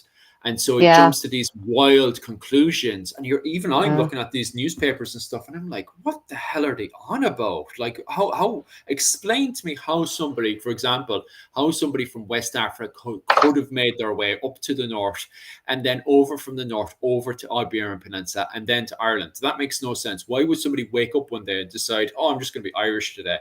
But I think definitely the way that we've explained it, that, okay, so you have a sudden collapse in all this trade routes. You have a trader from the west of Africa or even Ethiopia, for example, somebody who's looking Right. to look at the religious sources and stuff. As we point out there, Ethiopians are looking at Ireland. They're finding out from traders that Ireland has gone to Christianity, but they have their own interpretation. And they have because at the time, Ireland had a lot of Western Christian literature. And the Ethiopians are just excited about this. So there's surviving literature because it hasn't been burned yet and stuff. Let's go off. And especially what was it? We see that with both Moses and what was it called? Various other sources that tell you to go into the world, venture into the world. So the Ethiopians, as you guys are pointing out there about pilgrimages to the likes of Armagh and stuff, 100%, Yeah. especially if Armagh is, as the traders are saying, this great pilgrimage site. If you're an Ethiopian of the 7th and 8th century, 100% get out there. So not only do we see an opportunity for people from West Africa to rebuild these trade links. But we also have people from Africa as well looking at this from a pilgrimage perspective, not just to get there and pray, but also get a hold of literature, because I need to widen my spiritual experience, Right. Good question. What's the name of the Viscount from Catalonia? How can we access his travel vlog? Thanks. So, Carmel, that's a great question. So I was just racking my brains trying to remember his actual name. I'm pretty certain his first name was Ramon. And I'm sorry, I completely blanked on his name. Like literally, I have all these fantastic notes that I take on everything I read, because I read so much that I want to make sure I remember everything I read. And I have not been able to find that notebook today. But I do mention him by name in the video I did for Philip on medieval Irish clothing. So Irish clothing from the 14th and 15th centuries. So if you check out, or if you're one of my channel members, I've included it there as a freebie. If you check out Irish medieval history and look up, I don't know what did we call it? I don't remember what we called it, but I can quickly look it up for you. Just a second. I mentioned if I do that on my phone, we're gonna lose the stream again, so I can't. No, I can fly over there. Yeah. If you go to Philip, maybe he can pop the link in the chat. If you check out my video on 14th and 15th century Irish medieval clothing, I reference our good Viscount quite heavily, and I provide the name of his actual travel vlog. It is available digitally, and it's transcribed. I don't remember if it's translated because I speak Romance languages, so I think it's been translated. At least that section has definitely been translated, because it's fascinating, because he talks about the court of King O'Neill. He refers to him as King O'Neill. Again, applying his late 14th century Spanish or Catalonian understanding of politics and political structures to Ireland, right? So he talks about the court of King O'Neill, and he talks about going there and being hosted there. He was welcomed as a guest. Good old medieval Irish hospitality, still going strong in the 14th century. And he talks about how everyone is naked. But the funny thing about it, he then talks about the clothes that they are wearing. So in his mind, the amount of clothing they're wearing is not sufficient to be properly dressed. But he talks about, the men wearing tunics and, but no underwear, no undergarments, and the women basically just wearing an undershirt and a cloak, what he considers an undershirt and a cloak, but no real dresses. It's very interesting. So if you check out that video, you can see more details. And I'm like, God, I know his name. Like, I know his name, but it's somewhere here in the back of my brain and no longer here in the front. So I have that problem all the time. It's grand. And on top of that as well, it is, if you go down to Irish medieval history, then click from home to videos, click on videos, scroll down to, it's titled 15th century Gaelic Irish men's clothing with Creative Contessa. It's there. And you can also just type it into search as well, and it'll pop up as well. And that's 15th century Gaelic Irish men's clothing with Creative Contessa. It should pop up straight away. If it doesn't pop up straight away, definitely tell me, and I'll start nagging and annoying YouTube again, because the algorithm's a bit of an annoyance that way. It is. We hate the algorithm so much. We really do. It's so awful. It's only a problem when YouTube itself doesn't even know what it's doing. Compared to it, when you compare it to the likes of TikTok and Instagram, which have it's not the fact of they don't know what's going on, they just have their own agendas over Instagram and TikTok. YouTube, on the other hand, they're pushing different kinds of things. It's a complete agenda game. Anytime you talk to the staff and stuff in TikTok and Instagram, you're like, okay, why is this doing that? They're just like, and it's the agenda. It's like whatever they have planned. And then you talk to the staff on YouTube, and it's just a circus. There's no, like, people try to make out that YouTube has an agenda. I've talked to the staff on YouTube. It's a circus. They don't even know what's going on today. No, there's no intentionality to it. Yeah. And with AI, probably the algorithm has now achieved sentience. Yeah. So no, it's YouTube. Yeah. It's just I have to bitch. Even I'll probably end up bitching again to them on the 21st of this month. Oh no! And anytime, what's that? Have they demonetized you again? No, I'm Oh, monetized, thank but the God. thing is they. Oh my god. Okay, okay, I'm gonna bitch about them. So I have money built up over time, but instead of just being in one account, they have it in multiple accounts. I'm like, why is it in multiple accounts? Well, instead of just like paying it into the one account, we decided to make an all new account and just put money in that. And we've done this multiple Why? times to your account. And I'm like, this was only, what was it, 2 weeks ago? And I was like, okay, can you merge all of them together? And he was like, okay, I'll get back to you. 2 hours later, he gets back to me and he's like, yeah, I don't know how to do that. I don't know how to I merge all these don't accounts know again. how to do that. Yeah. He went to specialized. This is why he took 2 hours. He said he'd email me back and everything because he needs to talk to a specialist. He didn't know how to do that, which is, I was like, okay, fair enough. Maybe he's new or something. And he gets back to me and he was like, I don't know how to merge these accounts together. So someone else, not just someone else, groups of people had my money. And because I was moving, quote unquote, moving, I was Right. in Japan already for about 2 years. But because I was, quote unquote, to them moving, they decided to make multiple accounts. Instead of just putting it into my Japanese account, they put it into multiple accounts. Every time I got paid, they just would make a new account to be like, oh, well, you can move the money over later. So now they had multiple accounts that they made There themselves. it They is. forgot they did this, by the way. Oh, nice. There it is. Text Thank you, message. Kevin. Ramon de Kevin is saying. Perelos. Yeah, that's it. Um, Perelos. Yep. but anyway, so 2 weeks ago, I said it to them. Why can't you just merge it all together? They said they couldn't. He said he didn't know how to, and then he said it should in the 21st just kind of all come together, as in the payments from those accounts should just go into um, my main Japanese account that I Oh created, by the way. it is astounding how nothing is possible, but somehow it happens, and then it's impossible to fix it. Okay, Yeah. that's literally you. Oh my god, it's such a circus. It is crazy. They don't even know how they're going to work their own. There's like so many bugs in shorts. It took them ages to separate shorts and long form videos. Like Yeah, that's TikTok, true. Yeah, yeah, yeah, yeah. That was like nightmarish. That because they couldn't transition was rough. understand. Oh my god, they couldn't understand their own what was it called, coding. There's so Yeah. many young staff in there that don't understand any of the coding that's going on there. And don't get me wrong, at the same time, I'm like, well, they have 4 years basic training in universities, and then it looks to me they're just thrown in there.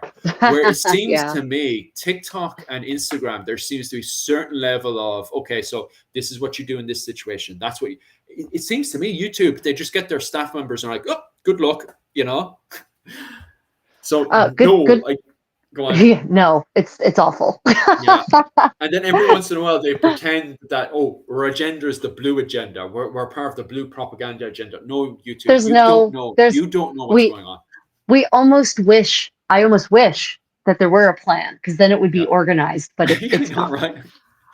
So good question. Does the color violet appear in Irish clothing? Okay, so first off, which era are you talking Oh about yeah. specifically? Because it's the Ireland clothing wise is not a monolith. Fashions change, and sometimes rapidly, and what is fashionable or possible in one era may or may not be in another era.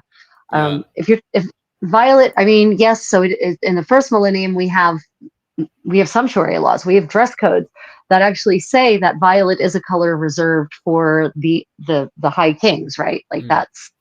Yeah, that's so how the plan is, I have Fergus Kelly's Early Irish Law. Oh, I do. Here you go. Oh. So if you get this book and Early Irish Farming by Fergus Kelly, because Fergus Kelly's been working on these books for years, but the main baby is here, A Guide to Early Irish Law by Fergus Kelly. This is the first Bible you should buy if you're getting into early Irish or just literature full stop to do with Ireland, right? And in this, if we skip over and we look at the laws to do, hey presto, we get it. Oh no, this is anyway. Regardless, if you look at the colors, what you get is this idea that if we're talking about early medieval Ireland when slavery was yeah, a-okay, right? Different right. world, not like today. Yep. So if you Different were a time, different time. slave at the very, very bottom of society, right? You've been kidnapped by a rival clan. We just put it that way to simplify everything. So you're a white person, I'm a white person. You're taken from a different clan, and then you're forced into labor. You had to wear black and white. That was the only colors you were allowed to wear. And I'm talking about the early medieval period, because anytime I bring this up, somebody from the late medieval historian would be like, but I Yeah, thought black was an dude. expensive color, you know? That's why Rachel is highlighting, like, okay, so what era are you talking about? Because as Rachel has pointed out about the black color, Rachel explained how they get black, but black in the early medieval Ireland is made of cheap. It's the terrible low status black color. It's not the expensive black color of the late medieval period, because in Ireland, black suddenly becomes a high status color in the late medieval period when you have the Tudor influence coming into Ireland. But that's not the case in early medieval Ireland. And that's because in early medieval Ireland, black is not a dyed color. It's the natural color of the sheep's wool. Yeah. So and white is the same way. So it's not a question of being pure white or pure black. It's just basically undyed cloth. Yeah. That's why it's the lowest of the low. But the black they're talking about in the 14th and 15th centuries and 16th century is a dyed black, which is like this black here, right? So it's this super rich black, and it takes so much dye stuff and so many steps to achieve this black using natural methods that it is the luxury good par excellence, because you have to dye it. First you dye it red, then you over dye it with blue, or vice versa. And the really rich black uses kermes, which is crazy expensive. And then you have to do another dye bath with tannins in it to cement it all and turn it really black. So yeah, you're right. The black of the later Middle Ages has nothing at all in common with look or feel or cost with this, the slave black, we'll call it, of the golden age of Ireland. Yeah, it's just undyed. Exactly, Kevin. It's just undyed wool, minimally processed. I'm gonna bet it wasn't the most nicest thing to wear either. Oh yeah, you knew the thing was, if you have to remember now, so we're going into the golden age of Ireland. The Justinian Plague has wrecked everything up. You're going into someone's clan place. You need to know a mile away, that's a slave. I don't like that. It's horrible, because these are human beings treated as subhuman. They've been captured by another clan, and forced to do labor that is subhuman. Horrible stuff. Regardless, when you go into someone's ring fort, you were supposed to know that's the slave. But on the flip side of things, the way that the Brehon law was organized. And remember, this is the version we have of, it gives us an idea that there's a form of unity in Ireland, is because it's the same law that you see from the top of Ireland, agreed in Armagh. So they all came together in Armagh and agreed, okay, we're going to follow these colour laws. So from the top of Ireland all the way down to the bottom of Ireland, and that includes Dublin, by the way. If you were a Gael Gael, it's different if you were a foreigner, different laws again. But if you were a Gael Gael of Dublin, you were also supposed to follow these colour laws as well. And the Dublin people love it, by the way. They love these colour laws. If you go into literature, and I'll talk about it in a second, and you'll watch Rachel's teeth grind in a second, because I'll bring up that source again about the riveted mail and the silk. But regardless, the men of Dublin love this law, by the way.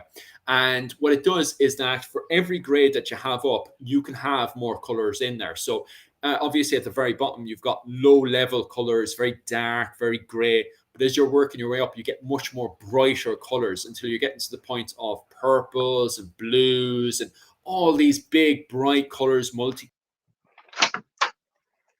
colors and stuff.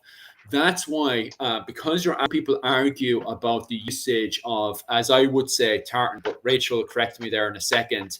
That's why some people argue that tartan would be in clothing and stuff. What's that, Rachel? Yeah, no, I'm sorry. I'm having to plug my phone in before it dies a horrible death. So that's what I'm over here doing. I'm once more fighting with technology. I love you, technology, so much. But yeah, tartan, for those who are wondering, tartan is not a medieval word for anything like you would imagine tartan to be. Doesn't look anything like tartan. It was actually a really expensive silk, not patterned, but yeah. Sorry, I'm just fighting with technology as always. So there was a good question. There was a good question here. Wasn't there a reason that red was cheap for Rome, and they had a cheap black too? So there is a cheap red. There is absolutely a cheap red, and that is madder. Madder is a all right. root. It's a Yeah. weed.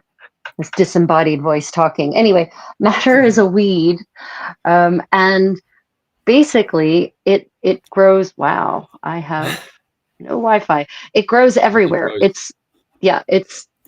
grows everywhere, and so that was the cheap red. But it didn't produce the kind of red that you see here. Mm. Right? It produced, wow, my Wi-Fi doesn't want to connect. Why is this my life? Because we're literally my device literally wants to die. But if I disconnect it from, no, this is awful. This red here would have been achieved with kermes, which is a louse that would that's basically a bug, right? Madder is a root. It's a weed. It's cheap. Anyone can get a rusty red out of it. You're not necessarily going to get that really nice red though. The really nice red can only be achieved with Brazil wood or Polish cochineal or this kermes. Black, Rome did not have a cheap black. Rome's cheap black was undyed black sheep. Basically, that was their cheap black. They did not black. Oh, slightly cut off there. Yeah, in the comment section, there is no Pacific tartan for clans. Yeah, you're perfectly right. It's until the Nope. 20th century. Oh, you're back again. Oh, you're gone again. But yeah, it's not until the 20th century that clans are given their own Pacific tartan. And oh, she's back Okay, again. there we go. Yay! I made it with 1% of power left. Jesus, that's lucky. Seriously, because there's no plug anywhere near where I film. Because why would I need that? Yeah. So you were talking about the red. Yeah. So the reds. The last thing I don't know what the last thing you heard me say was this red here on this tapestry. This would be achieved with kermes, which is a louse. It's a bug. The cheap red is this madder root. It's a green plant. You would never know it could produce any red until you rip it out of the ground and its roots are bright red. Well, they're very red anyway. But it's not going to achieve this kind of red. Its red is going to be a little rustier, a little less red, a little more towards orange. So that would have been the cheap red the Romans would have had. The purple that the Romans had, though, was Tyrian purple. And I suspect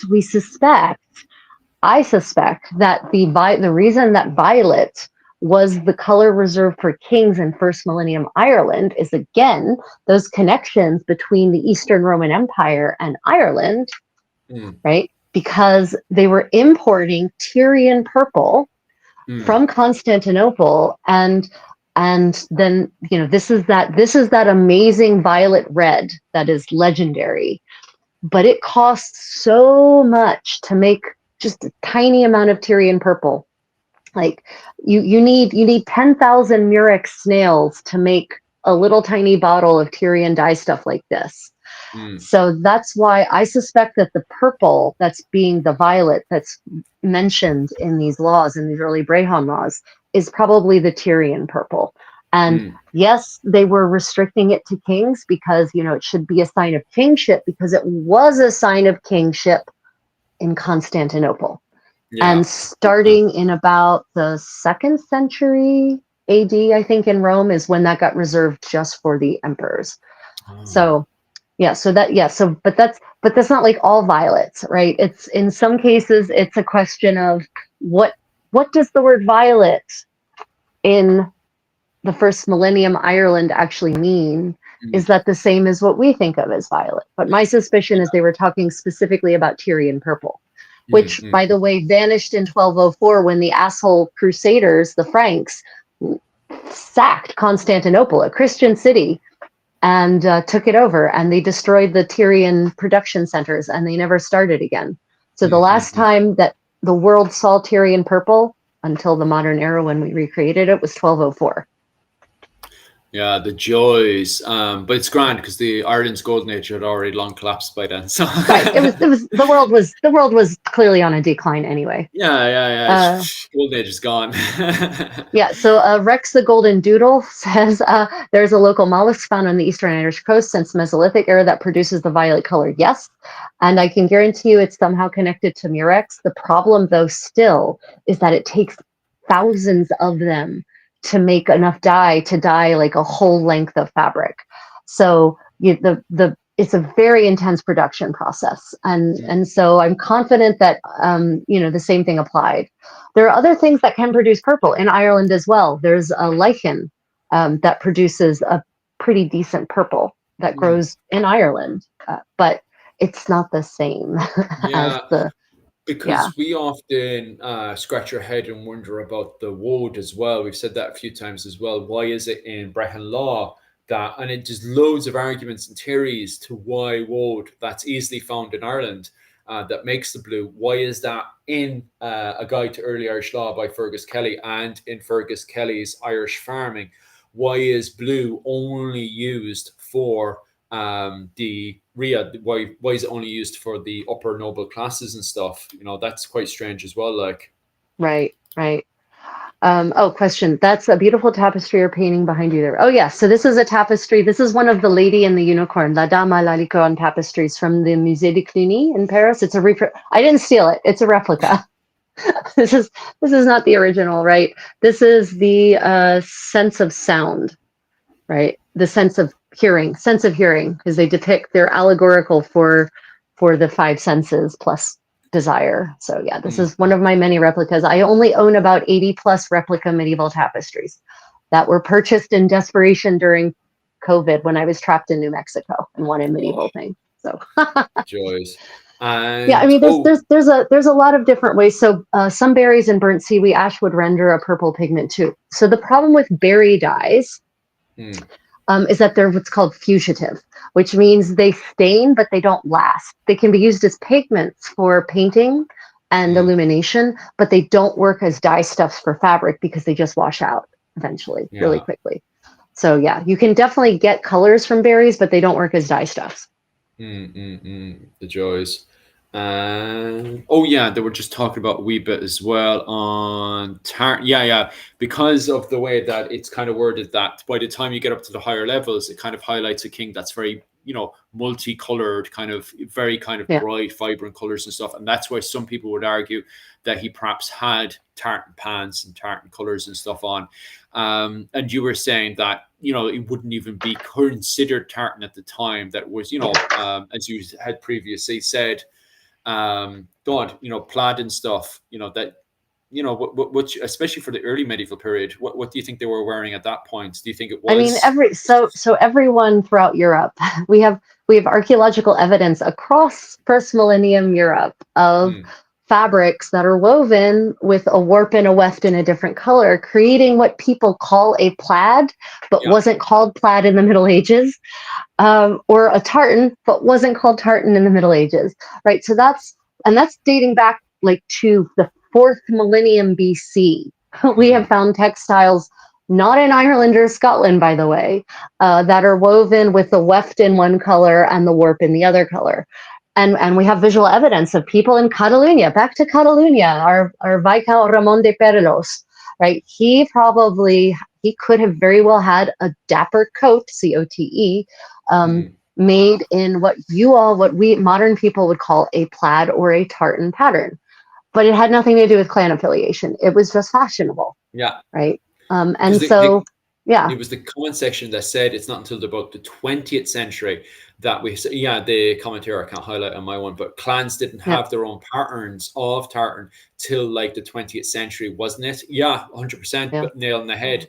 And even on top of that, although it does seem that what was it? Oh God, you literally just said the word there. Plaid, tartan. Plaid, that's the word.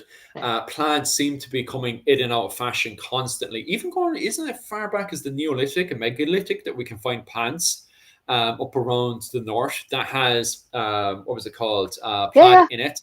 It's crazy. Wait, I'm gonna pronounce it the way that's gonna make everyone angry. Sligo. Sligo. Sligo, Sligo, that's the right? one. I'm gonna pronounce it the medieval way, not the modern way. Yeah, so they actually, they excavated this suit of clothes that could date to the 14th or 15th centuries. They don't know because they haven't dated it. Thank you, Yeah. Ireland archaeology, for not doing your damn job. I'm going to have those people on next week, so it's going to get worse with Oh documentation. my God. Anyway, they This haven't is actually gone. dated this. They haven't dated this garment. And so there's Yeah. debate whether it's 14th, 15th, or 17th century.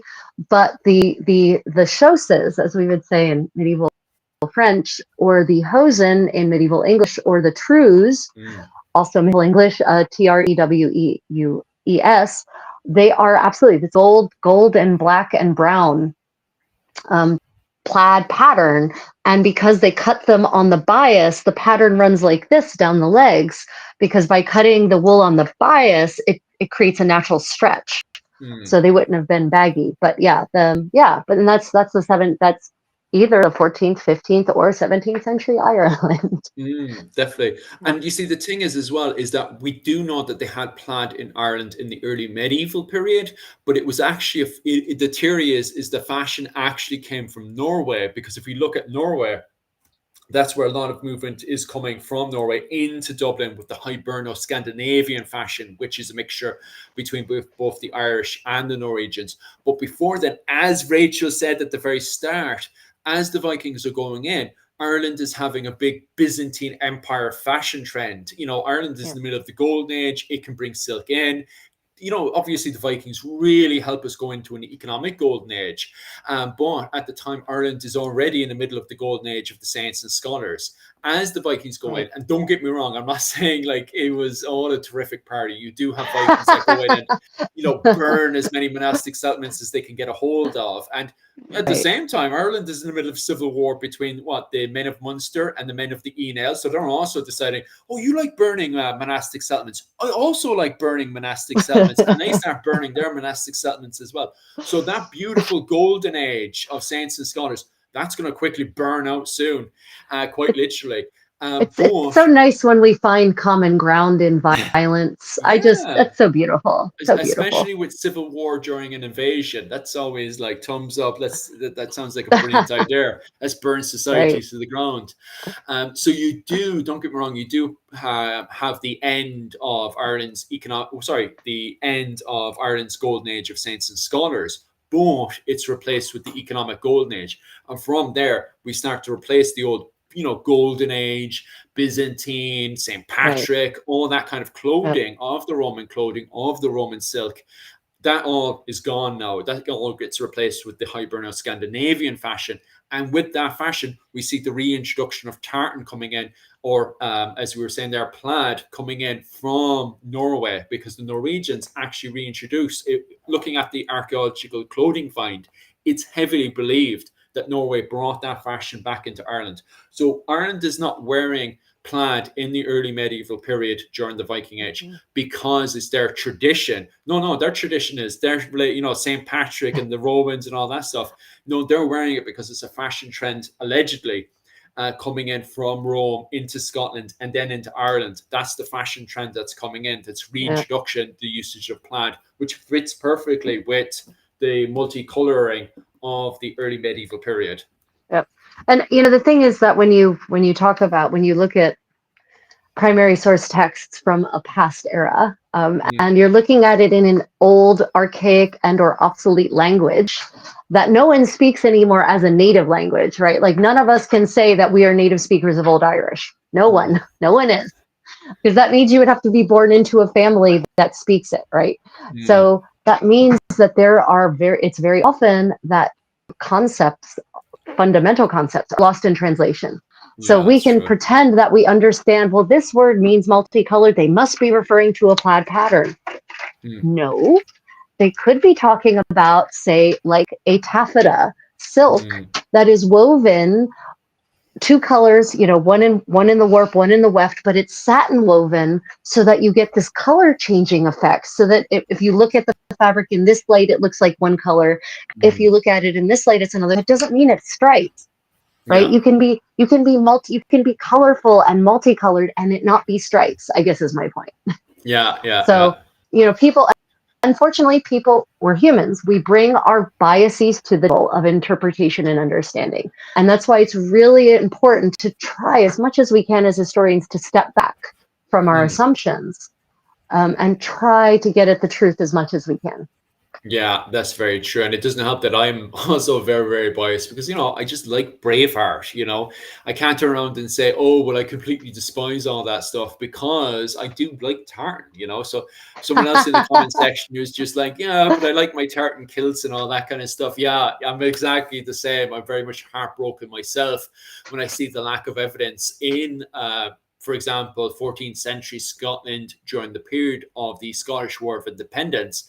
It's And not then there. finding out, yeah, you see, this is the problem. Both It's the not there. Irish and the Scottish were they're very similar to what you see in France and Scotland at the time, with the Yeah. likes of the oh my God, you're going to correct me on this one. The type of tunics and stuff they had The during the Scot. doublet, That's the one. Yeah, the doublet and the hosen. yeah. Yeah. And they've got coats. They've got, yeah. Yeah, we're not kicking around with 17th century great kilts, those big Mm-mm. tartan blankets and stuff. It's No. just, don't get me wrong, as Rachel has pointed out before, there is a bit of light there with the brat. We do have brats at the time. Yeah, The everyone's Irish got have it. big ass cloaks that you can just Yeah, wrap around your body like a tent. But that yeah. doesn't. It's not a kilt. Yeah, you see, that's the thing. Like, Not a kilt. yeah, you see, you do love it. Like, I was even thinking the other day about like that image, and someone else said to me as well. They love that image of Mel Gibson with the big, massive Scottish claymore in the, that kind of weird looking grey kilt he's got going on, and all Yeah, the other stuff. yeah. Looking like he's from Boudica's troop of anti-Roman strike force. Yeah, It's yeah. wonderful. But the whole, like, this is the magic of when it was being filmed in Ireland. When people criticize what he was wearing, he was at the time, it was just everybody was falling in love because, the Irish people, we just came out of the Troubles. The Troubles literally just came to an end, and Mel Gibson rocks up and he wants to do a movie. So suddenly there's tons of money in the country, there's tons of excitement, Yeah, and Mel yeah. Gibson is just grabbing random stuff, and there's just random stuff all over the place. And Mel Gibson, there's no historical thinking in there whatsoever, and that's why the movie is the way it is. It's not what's crazy about it. Well, It's yeah. The movie, but the big storyline was not based on history. It was based on Sir Walter Scott's yeah, Highland chieftains, right? Like mhm, it's not even based on actual historical records from the get-go. yeah, It's based on a early 19th century romance novel, mm. right? It's not even based on real history. So from that No, perspective, it's I, just the magic and the spark. I Yeah, yeah, I mean, I can't hate it too much. I almost wish they just changed everyone's names just to be a little bit different and fantasy like, and then yeah, there'd be no complaints for me, right? yeah. That's If very true. It's just if the it had been whole Billiam Ballas and King Deddard, the first of England, right? of Of the Celtic Dangland, people. Yeah.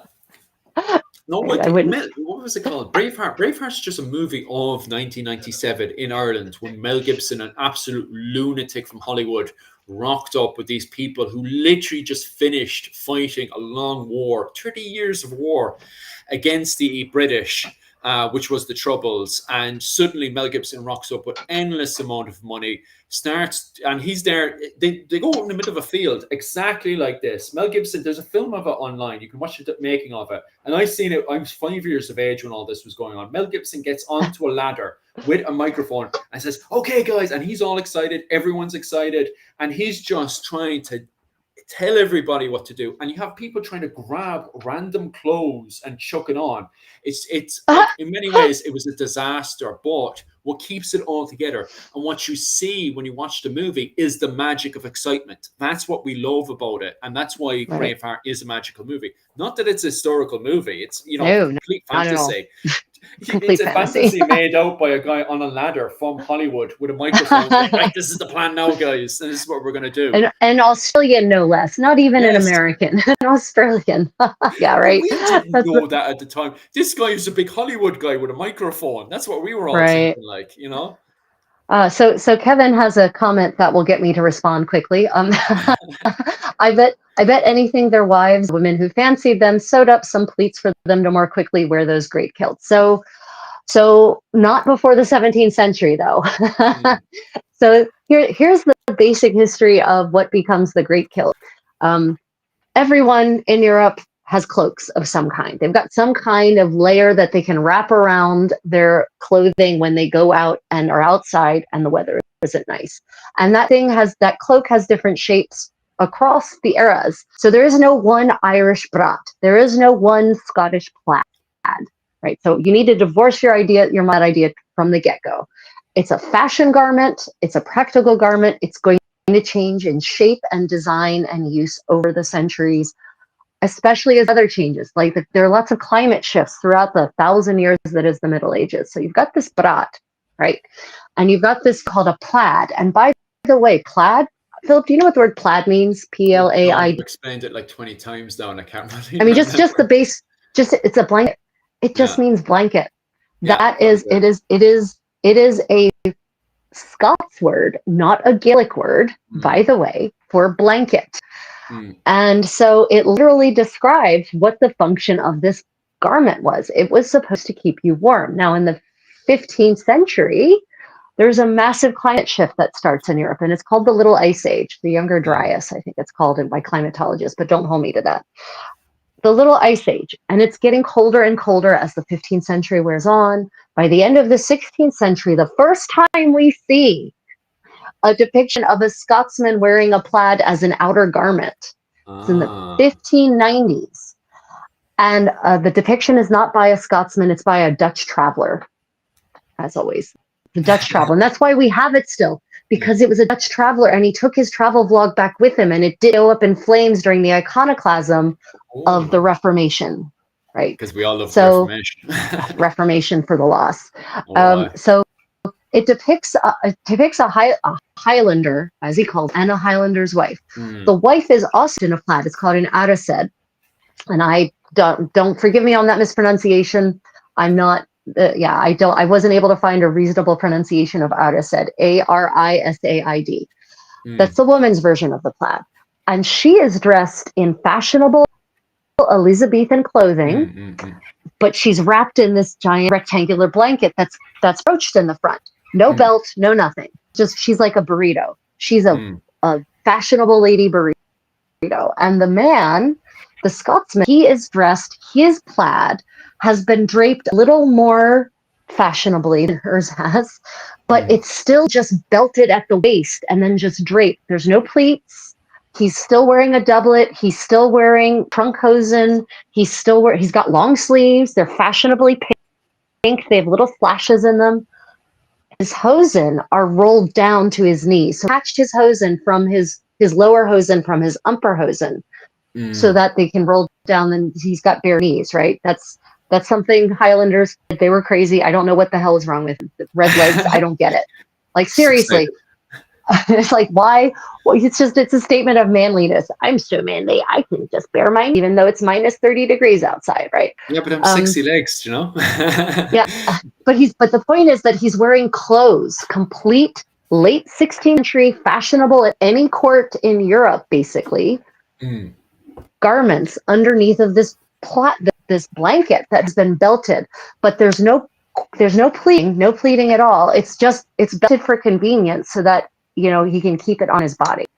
And it's draped around him in such a way that he still mostly has use of his. So that's like the earliest depiction I've seen of what some people might call a great kilt, but it wasn't called that. It was called a plaid. Yeah. And it wasn't sewn at all. It's just a giant rectangle of fabric that can then be transformed into something else. Yeah. Just jumping back into the comment section, we're going to end up jumping in and out of plaid because there's some brilliant comments to do with plaid as well that I would love to expand on, especially with Rachel being here as well, because we don't have Rachel tomorrow, so it'd be great to talk about some more plaid and then repeat everything again the following week because we're going to do another Saturday live stream with Rachel next week.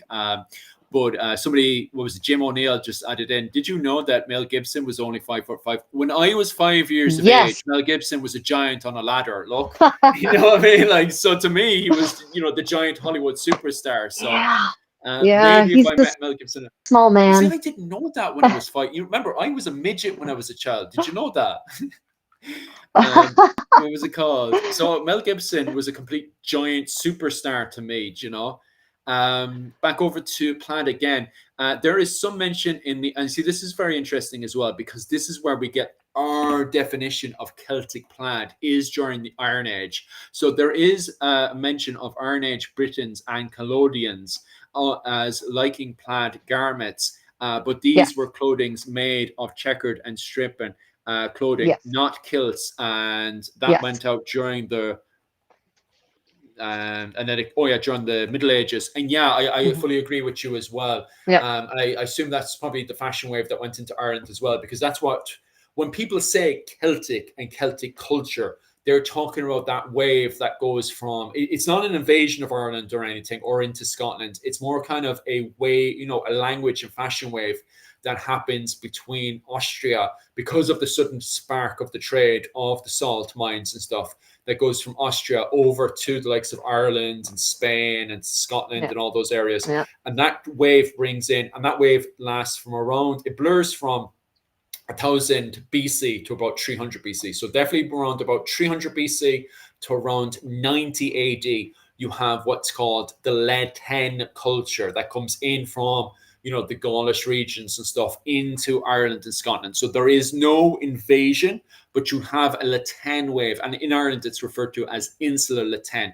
And that could have brought plaid into fashion from France into Ireland, not a Celtic invasion, okay?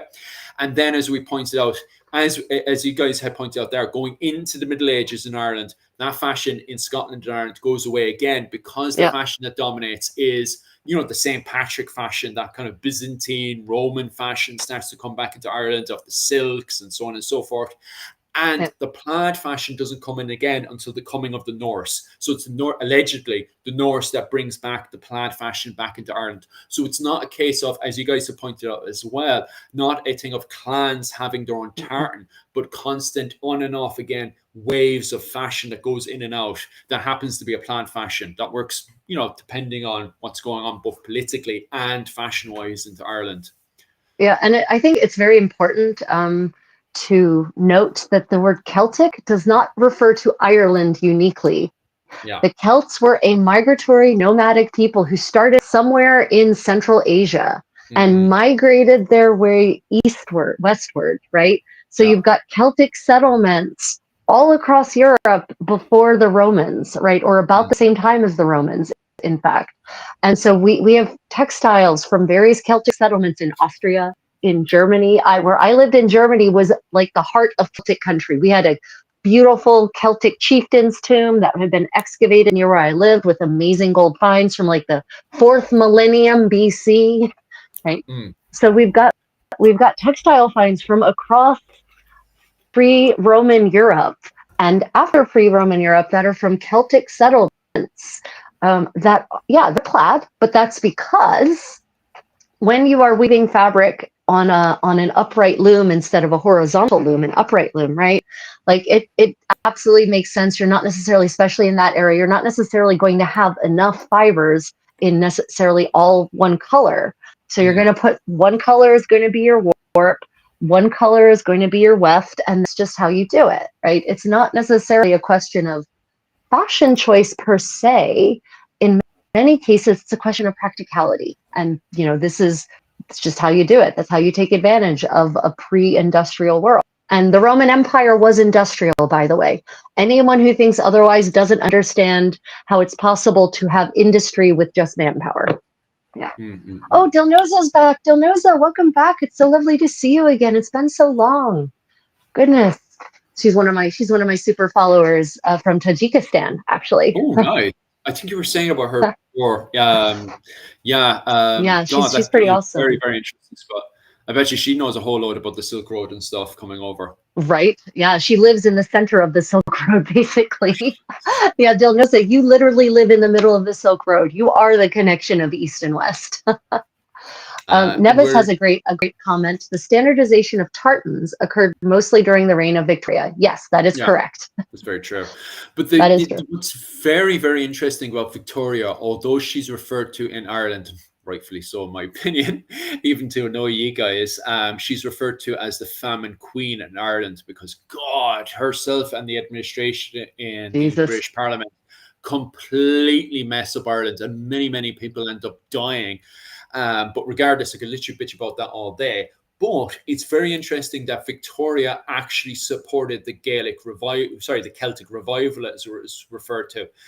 We always Yeah. have this Yeah, here. it's this weird dichotomy, right? Like on the one hand, literally Ireland starves to death under her administration anyway. But Yeah, on the other hand, she's got this romantic attachment to all things Scottish in particular, right? But also she's this rolling fascination around for in bed. Irish things Yeah, as well. she's rolling around in bed with a Scottish man. Like, what the hell? Like, Mr. you're Brown, literally, yeah. Mr. Brown. She's literally referring to Celtic people as subhuman one time. I think it's because she suffered from bipolar, wasn't it? Where one time Well, I she mean, was, her husband, yeah, I mean, probably, but also, Albert, her love of her life, dies very yeah, unexpectedly and very young. And so that I'm confident that that had a massive impact on her. So yeah, yeah. And she I'm not, suffered from depression for certain. yeah. Oh yeah, my mother highlighted that one because the thing is within my family, especially my mother's side of the family, there is true hate, generational hatred Mm, towards Victoria and towards Cromwell because of what they did to the people of your favorite place, Rachel, Sligo. mm. There's real hatred Sligo. there.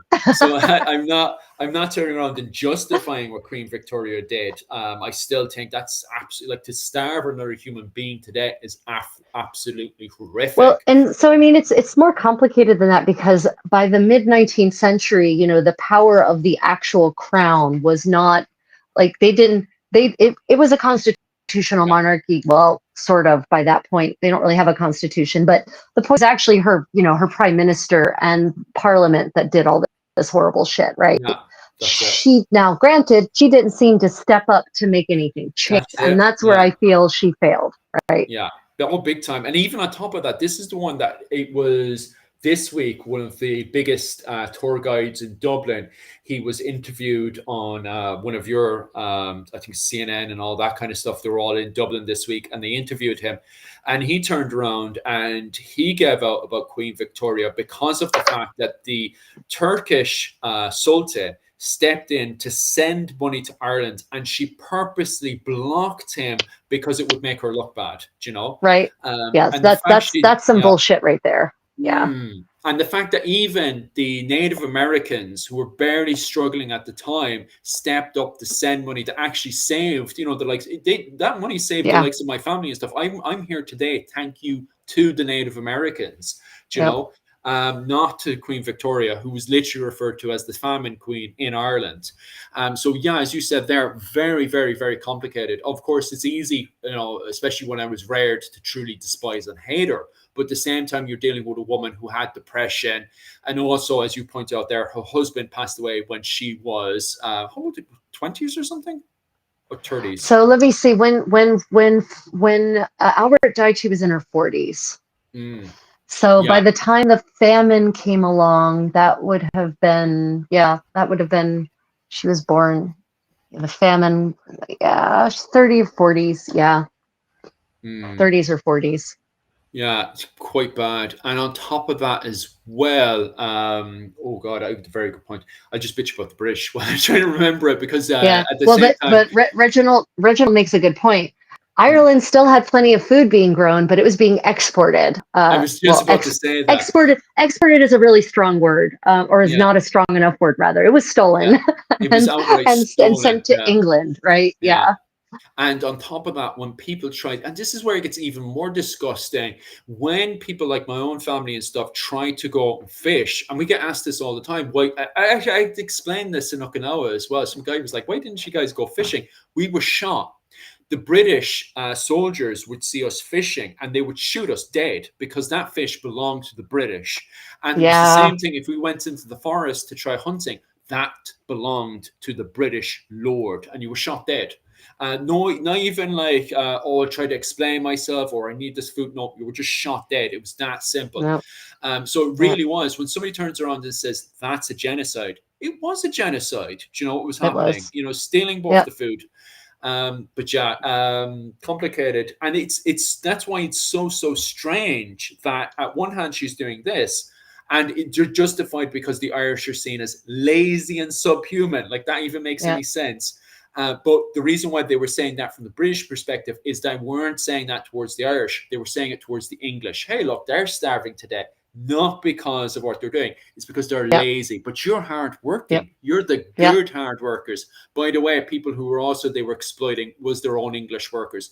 Little Oh yeah. tiny 3-year-old This children being sent down chimneys. Like what the hell? this is the era of Charles Dickens, right? So Yeah, this is when he's writing all of these novels exposing the horrors of the Victorian work system, yeah, and they're realizing attitudes towards poverty. So yeah, the English people of their classes were being treated, you know, differently as badly as yeah. the Irish were, right? They just the killing wasn't quite as direct on that side. Longer, slower term death, right? Like you Yeah. can die over several decades slaving away and not earning very much and being miserable and poor, rather than dying in a year of starvation, Mm. right? Like worse. I don't know. They're both pretty bad.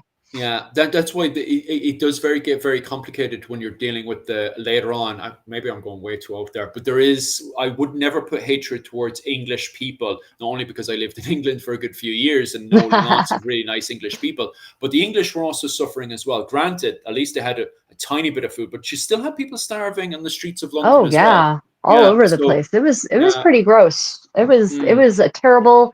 It was just a terrible time if you weren't rich. Like if yeah, you were rich, the 19th century is golden, baby. mm, But if you weren't rich, it was terrible. It was, yeah, and people always they talk about the poverty of the Middle Ages, and I have to remind them, no, the poverty that you are thinking of is Victorian.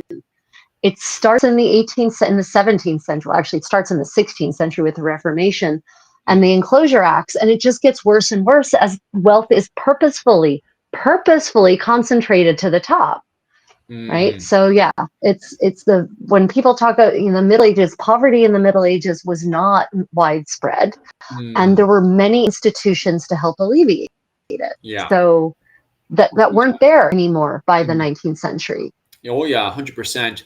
And on top of that as well, it's very interesting that you highlight that this all happens from around the Victorian period onwards, because it's also in the Victorian era that they re-edit their own medieval history, but you get a Yeah, they completely do. different interpretation, yeah, Yeah, they do. of this is how you behave. This is how good Christian princesses behaved. This is how Right, good Christian knights behaved. right, All that kind of and that's rewriting. I think that's when they start talking about the she wolves, right? Like Yeah. of the Queen Isabella, Edward II's queen. She was just a terrible person, and Mm, Margaret, Queen Margaret. She was just a terrible person. Henry VI's queen, and Eleanor of Aquitaine. She was completely inappropriate, right?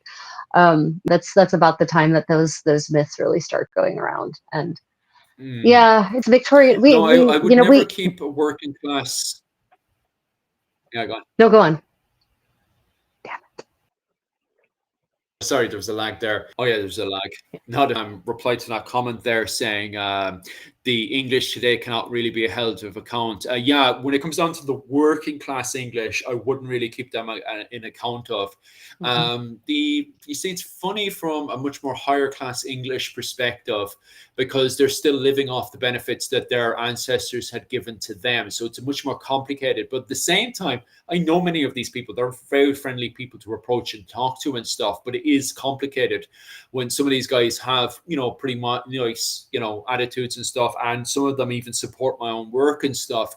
So it can be complicated. But at the same time, they're still living off the benefits that their, ancestors had given to them and stuff. So it is complicated where you have somebody who isn't they're basically not their great ancestor, but at the same time they are living off the benefits of their ancestors, so Yeah. it's complicated, but at the same Yeah, I time. mean, mm, intergenerational wealth is a big guarantor of success, right? mm, It's a big factor towards success in your own life. Like I know I was to a middle class family, so I mm, haven't had to struggle really, yeah, right, in my life. Not really. I mean, sure, I've had some personal struggles, but socioeconomically, I haven't had to struggle.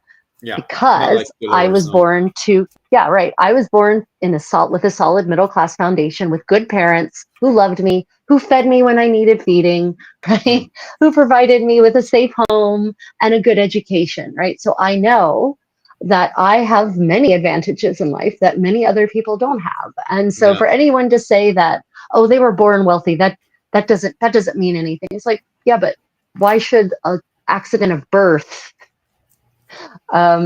differentiate people, Mm. you know.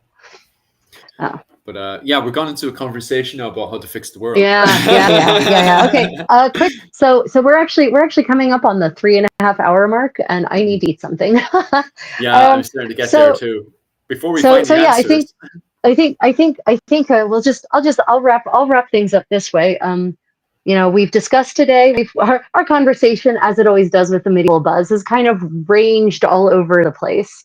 Mm, But our basic tenet is that the medieval Europe from the first millennium into the second millennium was diverse mm, and more diverse than we probably realized, but that doesn't also mean that it was all one color. No, it was not one color. It was not all one color or the other, right? It mm. was it was an interesting and diverse place. Oh, Yeah. for sure. I'm just thinking now. Rachel. You're doing your sewing, aren't you? Tomorrow I'm going to a traditional indigo dyeing workshop Ooh, in nice. southwestern Korea. I'm not Mm.